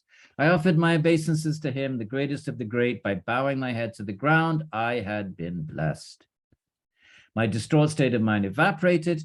After that, I wandered around the earth, awaiting time in the form of death. That was it. I had no other reason to do anything. So, all right, I'm still in this body. I will wander around till death. Maybe the snake will bite me, whatever. But we're doing what? While reciting the names of the infinite Lord and contemplating his mysterious and wonderful deeds. That's bhakti meditation.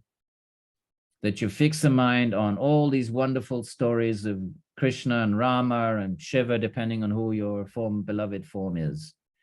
So while reciting the names of the infinite Lord and contemplating his mysterious and wonderful deeds. So those are the deeds that the Puranas capture, my friends. That's what the Purana genre of texts do. There are no stories in the Upanishads about Bhagavan. There's a little something in the Shveta, maybe. But even then, it's just Rudra speaking. You don't really get any sense of his form or deeds. Sutras, no, none of this in the sutras. So where do you get to know, where do you encounter Bhagavan? In the Puranas. That's the Bhakti. These are the sources for Bhakti. You want Dharma, you read the Dharma Sutras. You want your Atman, you read the Yoga Sutras. You read Nyaya, you read, where you want Bhagavan, you go to the Puranas. My mind was satisfied, my desires gone, I was freed from pride and envy. In this way, my intelligence fixed on Krishna, O Brahmana, with pure mind and free of all attachments, death, in the form of time, appeared at its allotted time like a flash of Sodamani lightning. As I was attaining a pure Bhagavata body, is what I was telling you about, the body made of pure consciousness. Devotees, bhaktas want to be re-embodied because they want to have a relationship with God through their bodies. They want to have sensual interaction with God, seeing God, touching God, smelling God, all the senses, which provide infinite variegatedness. They do not want static, impersonal, infinite. I keep saying it and sue me, take me to court. I'm going to keep saying it. The Bhagavatam keeps saying it. They don't want that. They want divine bodies and they're engaging with the wonderful forms of Ishvara and the divine realms. Vaikuntha is the one we've just encountered. So as he was attaining this pure Bhagavata body, my gross body made of the 5 elements fell away. Its accumulated karma extinguished. The Christians have this idea that your gross body gets resurrected.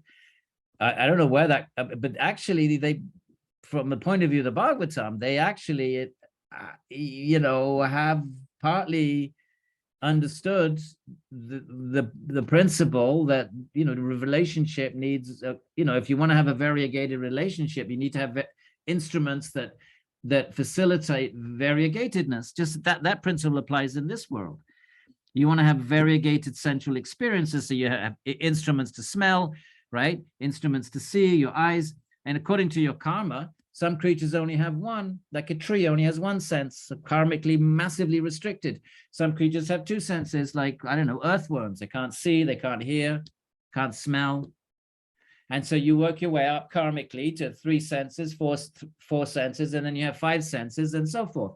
So this, even in this world, right, the idea is that the more senses you have, the more variegatedness is allowed. So why can't there be sensual variegatedness in relationship with Bhagavan, but not prakritic senses, which don't really satisfy? They are temporary, they're limited, they're subject to, to decay and so forth. But pure senses made of pure consciousness. That's what we just read. He attained his Bhagavata body right here. As I was attaining a pure Bhagavata body. So the Atman gets in a sense, the Atman then now attains a divine form. So what are the options then? Think of it this way. You can either have a prakritic body, which is what we have, and then function in the world of samsara, subject to the law of karma. Or you can discard all bodies and exist in an eternal infinite state of Satchidananda bliss, which is the goal of Advaita Vedanta, which is the goal of much of Upanishadic teaching, which is the goal of Sankhya, which is the goal of yoga and a number of schools, no body at all. Or you can get re-embodied in a spiritual Satchidananda body and have eternal relationship with Bhagavan in a pure realm of pure consciousness. These are there may be many other options, but maybe to wrap up our discussion today, we can sort of summarize it like that. I don't know how that sounds to you, my friends, but this is a very different terrain than we're familiar with in Patanjali and, the kind of neo Vedanta that we encounter in the West. India is far, far richer in its traditions. Infinite possibilities, infinite types of liberations. Don't think they're all one. Don't try to cram them and say, oh, they're all one. People just describe them differently. People's minds, process them. No, the texts are not saying they're all one. None of the texts say that. They all claim their distinctive terrain. And there are many types of liberation. Kashmir Shaivism, different again. Don't try to say, come up with who came up with that silly story. They're all one. That's not what the traditions themselves are not saying that. Buddhism is a different liberation again. It's an enlightened flow of momentary interdependent reality. Not the same as what the Vedantins are talking about. And they debate each other for centuries. Who the hell are we to say it's all one? When they don't say that. So there we are, my friends. So there he gets his divine body. And I don't think we need to continue that story, especially since we only have 2 more minutes. And actually, that's exactly where I wanted to end. And there it is, the Bhagavata Purana. So that's how it got to be composed by the great sage Vyāsa, who's having this existential crisis. And sage Nārada comes and informs him that the reason that he's having this is that he hasn't given the complete, full, absolute knowledge of all things. He's given important, instructions about Dharma, about even how to attain the Atman. But those are all truths, but since there is Bhagavan, there's a higher truth. So I suppose there is some hierarchy there. There is some hierarchy. There is Bhagavan is beyond that, and Vyāsa hasn't really, he's mentioned Bhagavan, he's mentioned Ishvara, just like in the Patanjali Yoga Sutra mentions Ishvara. He doesn't give no information about Ishvara. What do we know about Ishvara from Patanjali? We know he's the guru of the ancients. Well, where is he then? If he's the guru of the ancients, where does he ontologically reside? If he was the guru of the ancients, meaning he could give teachings thousands of years, he's supremely omniscient, where is he? He's a Purusha Vishesha, exists, no information. That's exactly, I think that's pretty much where Vyāsa was at. He probably referred to Ishvara, but no information. So if Narada says, you've got to give information about, you've got to describe not just make these vague references to Ishwar Pranidhana. You got to describe that Bhagavan. That's the hole in your heart. You haven't done that yet. And ironically, you've almost misled people by giving them all this dharmic instruction, because they're going to think, well, if I just do dharma, then my life is perfect. Well, it's not. It's pious, and you'll get a good birth, but that's not the goal. He even says that. Remember the verse we read. So here we are. That's the Bhagavatam. It's presenting then Bhagavan as the ultimate truth. And do we have any questions, my friends? I haven't been looking at the chat. Is there a whole chat thing going on here? Any questions? I've got a question, Professor Bryant. It's Happy Jack. It's so great to see you and be with you. Beautiful to be back. Nice to hear your voice. You know, Happy Jack got into Harvard. We snuck him in the back door.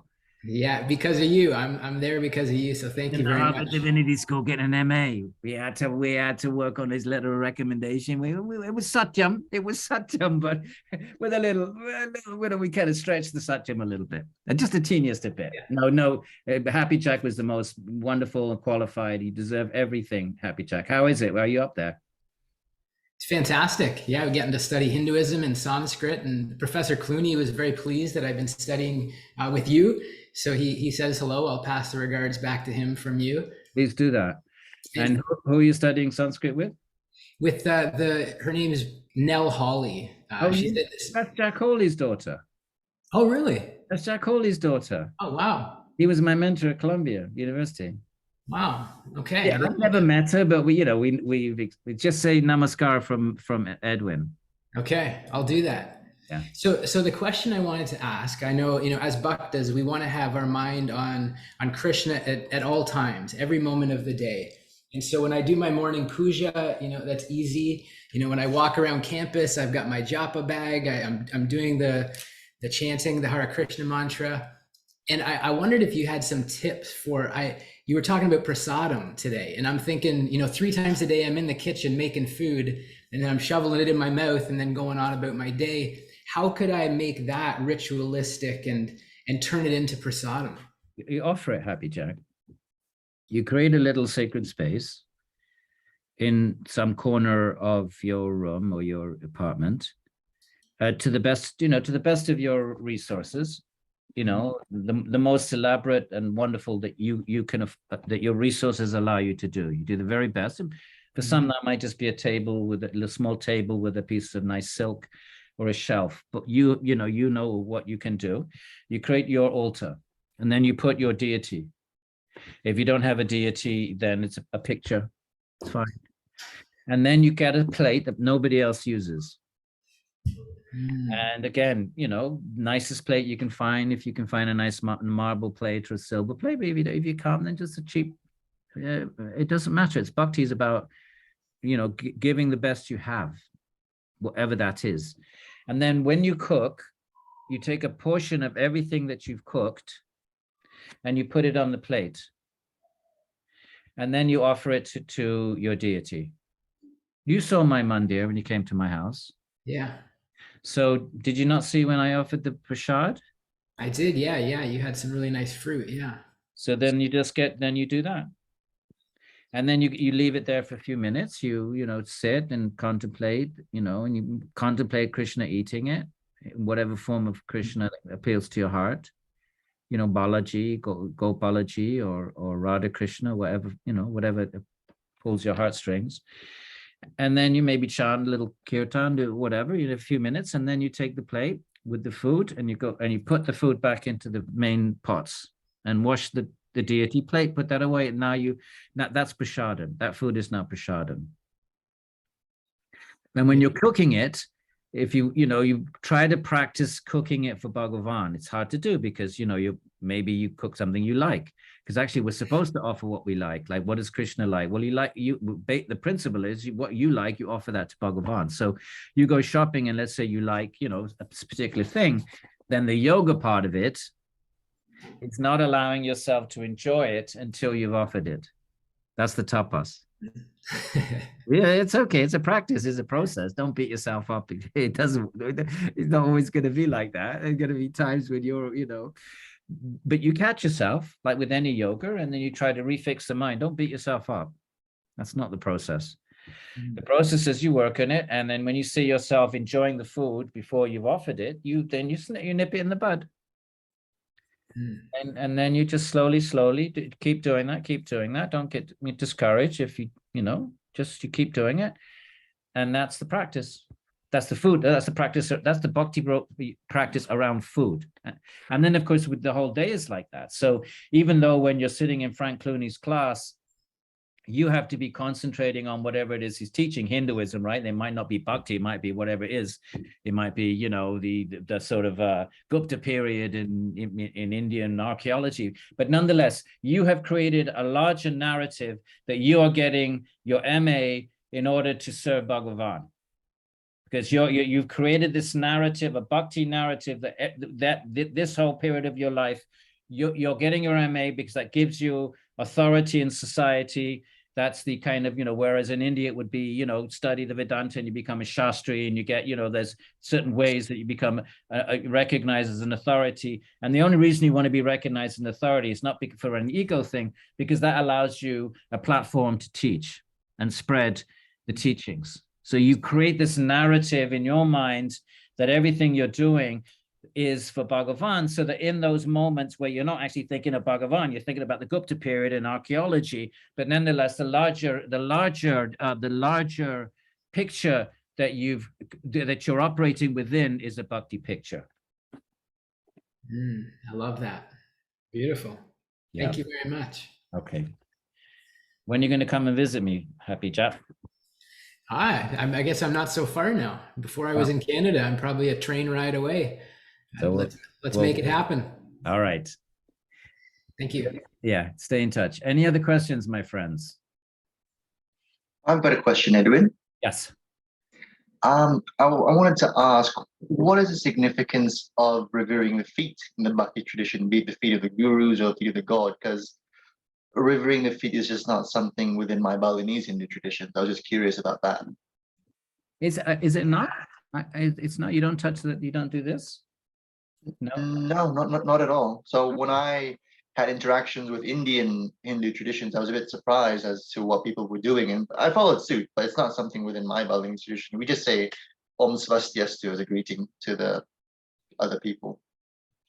Well, the basic idea is that, in conventional reality, the feet are the dirtiest part of the anatomy because they contact the street and the dirt of the street.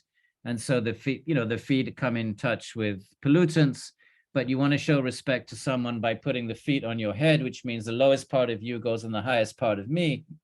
That's the maximum kind of respect you can offer anatomically anyway. And so that's basically it.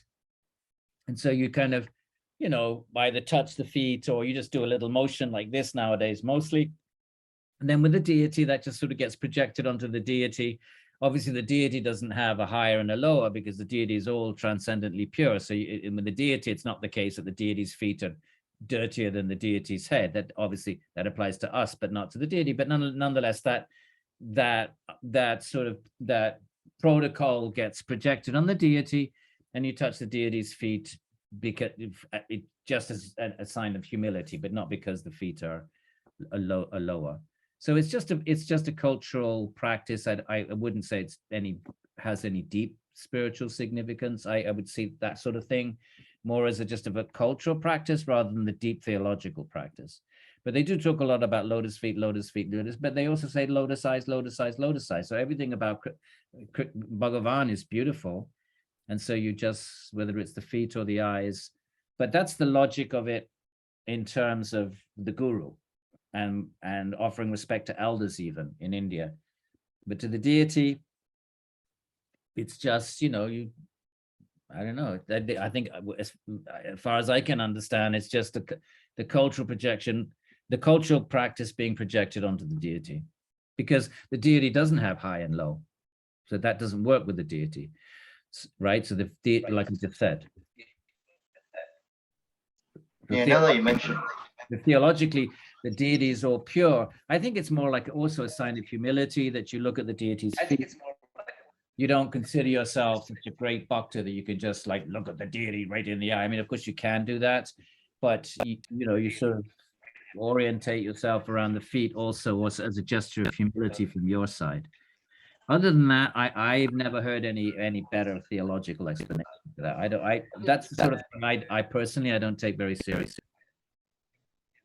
I find that more culture than deep level bhakti for me. That's Thanks, not Edwin. that's not a great answer, I know, but that's the best I can do. Well, now that you mention it, we do usually take a hand of the guru and press it on our forehead. That's usually how we would show respect to our elders generally. Yeah, that might be slightly different because there is this sense that sort of Shakti part can be transmitted through the hands onto the head. That may have some older connection with that. I don't know. But there is this idea that, like a blessing, even in the Christian tradition, like the Pope will put his hand on the head of people. Anyway, in the Indian tradition, that may, I don't know, but I would speculate that comes from the idea that Shakti can be transmitted, almost kind of like a hands-on healing type thing. Because some of the Shaktipada teachers, like Muktananda, they would touch people on the head and they would receive Shakti, they would receive a kind of a spiritual infusion that would not give them liberation, but would give them a little trigger and give them some sense that there's something, some higher realities, right? That's when you get that Shakti part, you get jolted out of your mundane frame of reference. Okay, you're not going to get, it doesn't liberate you, but it certainly gives you an experience of something higher than your body-mind experience. And that can be a good trigger to like really kind of kickstart you on your journey. Jessica. Yeah, well, I guess I just had I just had a curiosity, I guess, coming from that question about the feet and also Protestant, if I'm saying it right. I always heard, or I'm wondering, of drinking the foot bath. No, was that not a thing? Same thing. Same principle. Same thing. Yeah, same thing. So that's that's Padma, the Achamaniam. So same principle, that the feet, you're showing a humility by not just the feet, but the water that's washing the feet. And you will see next week, Rikshit said, I'm so lowly, the water that washes your feet, I shouldn't even go to the place where you throw away that water. Now he's taking it like 2 steps even lower. I'm so lowly and unqualified. I shouldn't even go near the place where you discard the water that you've washed the feet, that your feet, So these are just kind of statements of humility. Ultimately, it's about humility. Yeah. But the deities, when the deities get washed in the temples, especially if they're washed with the 5 items of ghee and milk, that becomes prasadam, like a really, really highly coveted prasadam. The panchamrita that the deities are bathed with. Andrea. I'm just curious if the Rakshasas are mentioned in this particular Purana. Yeah. Because you mentioned human beings having the senses and being more complex in terms of our sense organs to be able to connect to Hari or whatever version of the divine we can. And I'm just curious about whether or not demons could potentially have the same type of sense organs. They do. But the definition of it, the Rakshasas are not interested in bhakti, but they're just a species. They're a jati. Patanjali says jati ayoboga. According to your karma, you take a jati. You take birth in a jati can mean species, or it can be a caste. So the Rakshasas are a jati. So we probably be in Rakshasas there's no reason why we couldn't have been Rakshasas in the past life. There's no reason why we couldn't just live a life as a Rakshasa. And in that body, you have the 5 senses.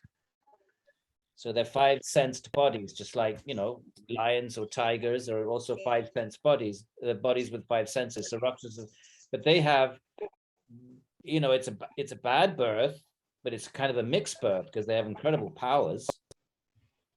They're very strong, and they can fly, and they can what do you call it, shape change. Wasn't there a movie, The Shapeshifters?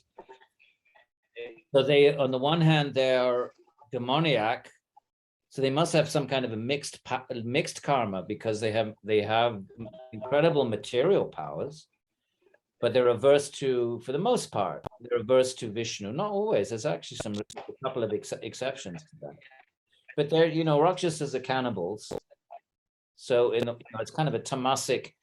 It's weird, you know, karma can take all kinds of permutations. So they must have in the past life done some amazing karma to get a birth that has that kind of power, but mixed in with who knows what, their birth, the specifics of the birth is Rakshasa, which they live in the forest and they're cannibalistic.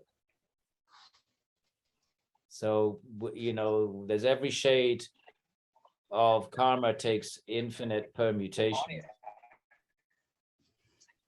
Why did you ask that, Jessica? Why do you have Rakshasas in mind? May I ask? I'm sorry, not Andrea. Why did you ask about Rakshasas? I was just curious. I'm taking this course now on one of the early desert fathers in Catholicism, Evagrius of Pontus, and we're learning about how human beings are rational beings according to Aristotelian logic. So therefore we're able to commune with God. And I was just kind of thinking along that mindset with this Purana, if human beings and bhaktas or practitioners do have the senses, then what differentiates them from lower beings potentially that wouldn't want to commune with God? But I guess it all comes back to the gunas. Right, and it comes back to free will, and well, in this case, it comes back to karma as well, because in the Christian tradition, you just have one life. So then you have the problem of, well, why in that one life do some people use their intelligence, their God-given intelligence, which is how man is made in the image of God, according to certain Christian theologians. They're made in the image of God because they have the rational faculty. Of course, Hindus would say they're made in the image of God because God has the body. So they take that in a different direction. But in a one life model, then why is it that some people use their God-given capacities to commune with God and think of God, and others don't? That's the answer can only be free will. In the Hindu tradition, it is free will, but that free will plays out over many infinite lifetimes, and then you get births, and you get certain births which are very, very antagonistic to God. But not like the devil, where you're eternally a devil, or, you know, like Satan or something. But you can be a Rakshasa for one life, and then the next life, maybe you'll reuse free will in a different way and become a bhakta, or, you know, so you're not trapped, you're not eternally a Rakshasa. But in that, and it is possible for a Rakshasa to be a bhakta, because there are a couple of stories like Gatotkacha in the Mahābhārata. He was, you know, Krishna was right there, and he was, you know, he was on the side of the Pandavas, and he was a Rakshasa, but he was, you know, I don't know if he was a devotee of Krishna, but he had the opportunity to communicate with Krishna. That's pretty good. So, so I don't know if that is where you're coming from, but anyway, that's all. So Rakshasas are just a type of five sensory, they're humanoids. The humanoids, so they're not like animals. They're, you know, they're superhumans. They're humanoids. You know, they look like humans, but they can be ghastly looking. But they're, I guess, humanoid is the best term.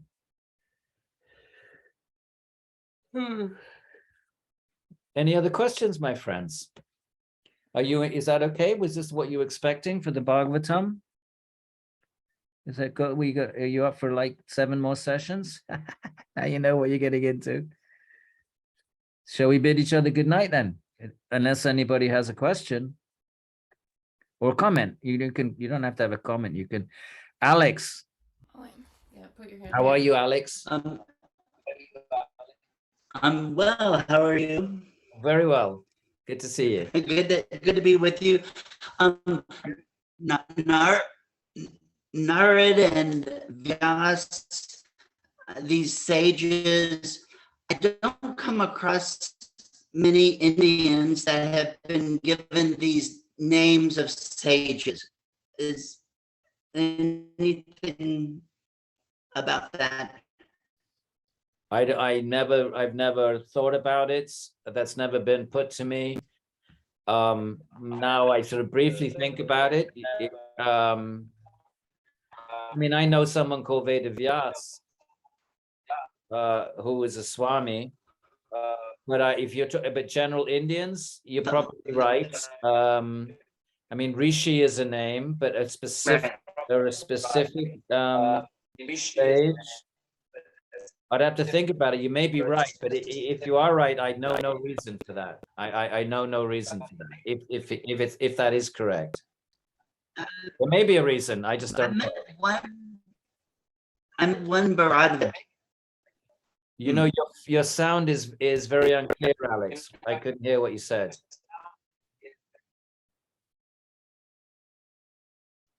Okay.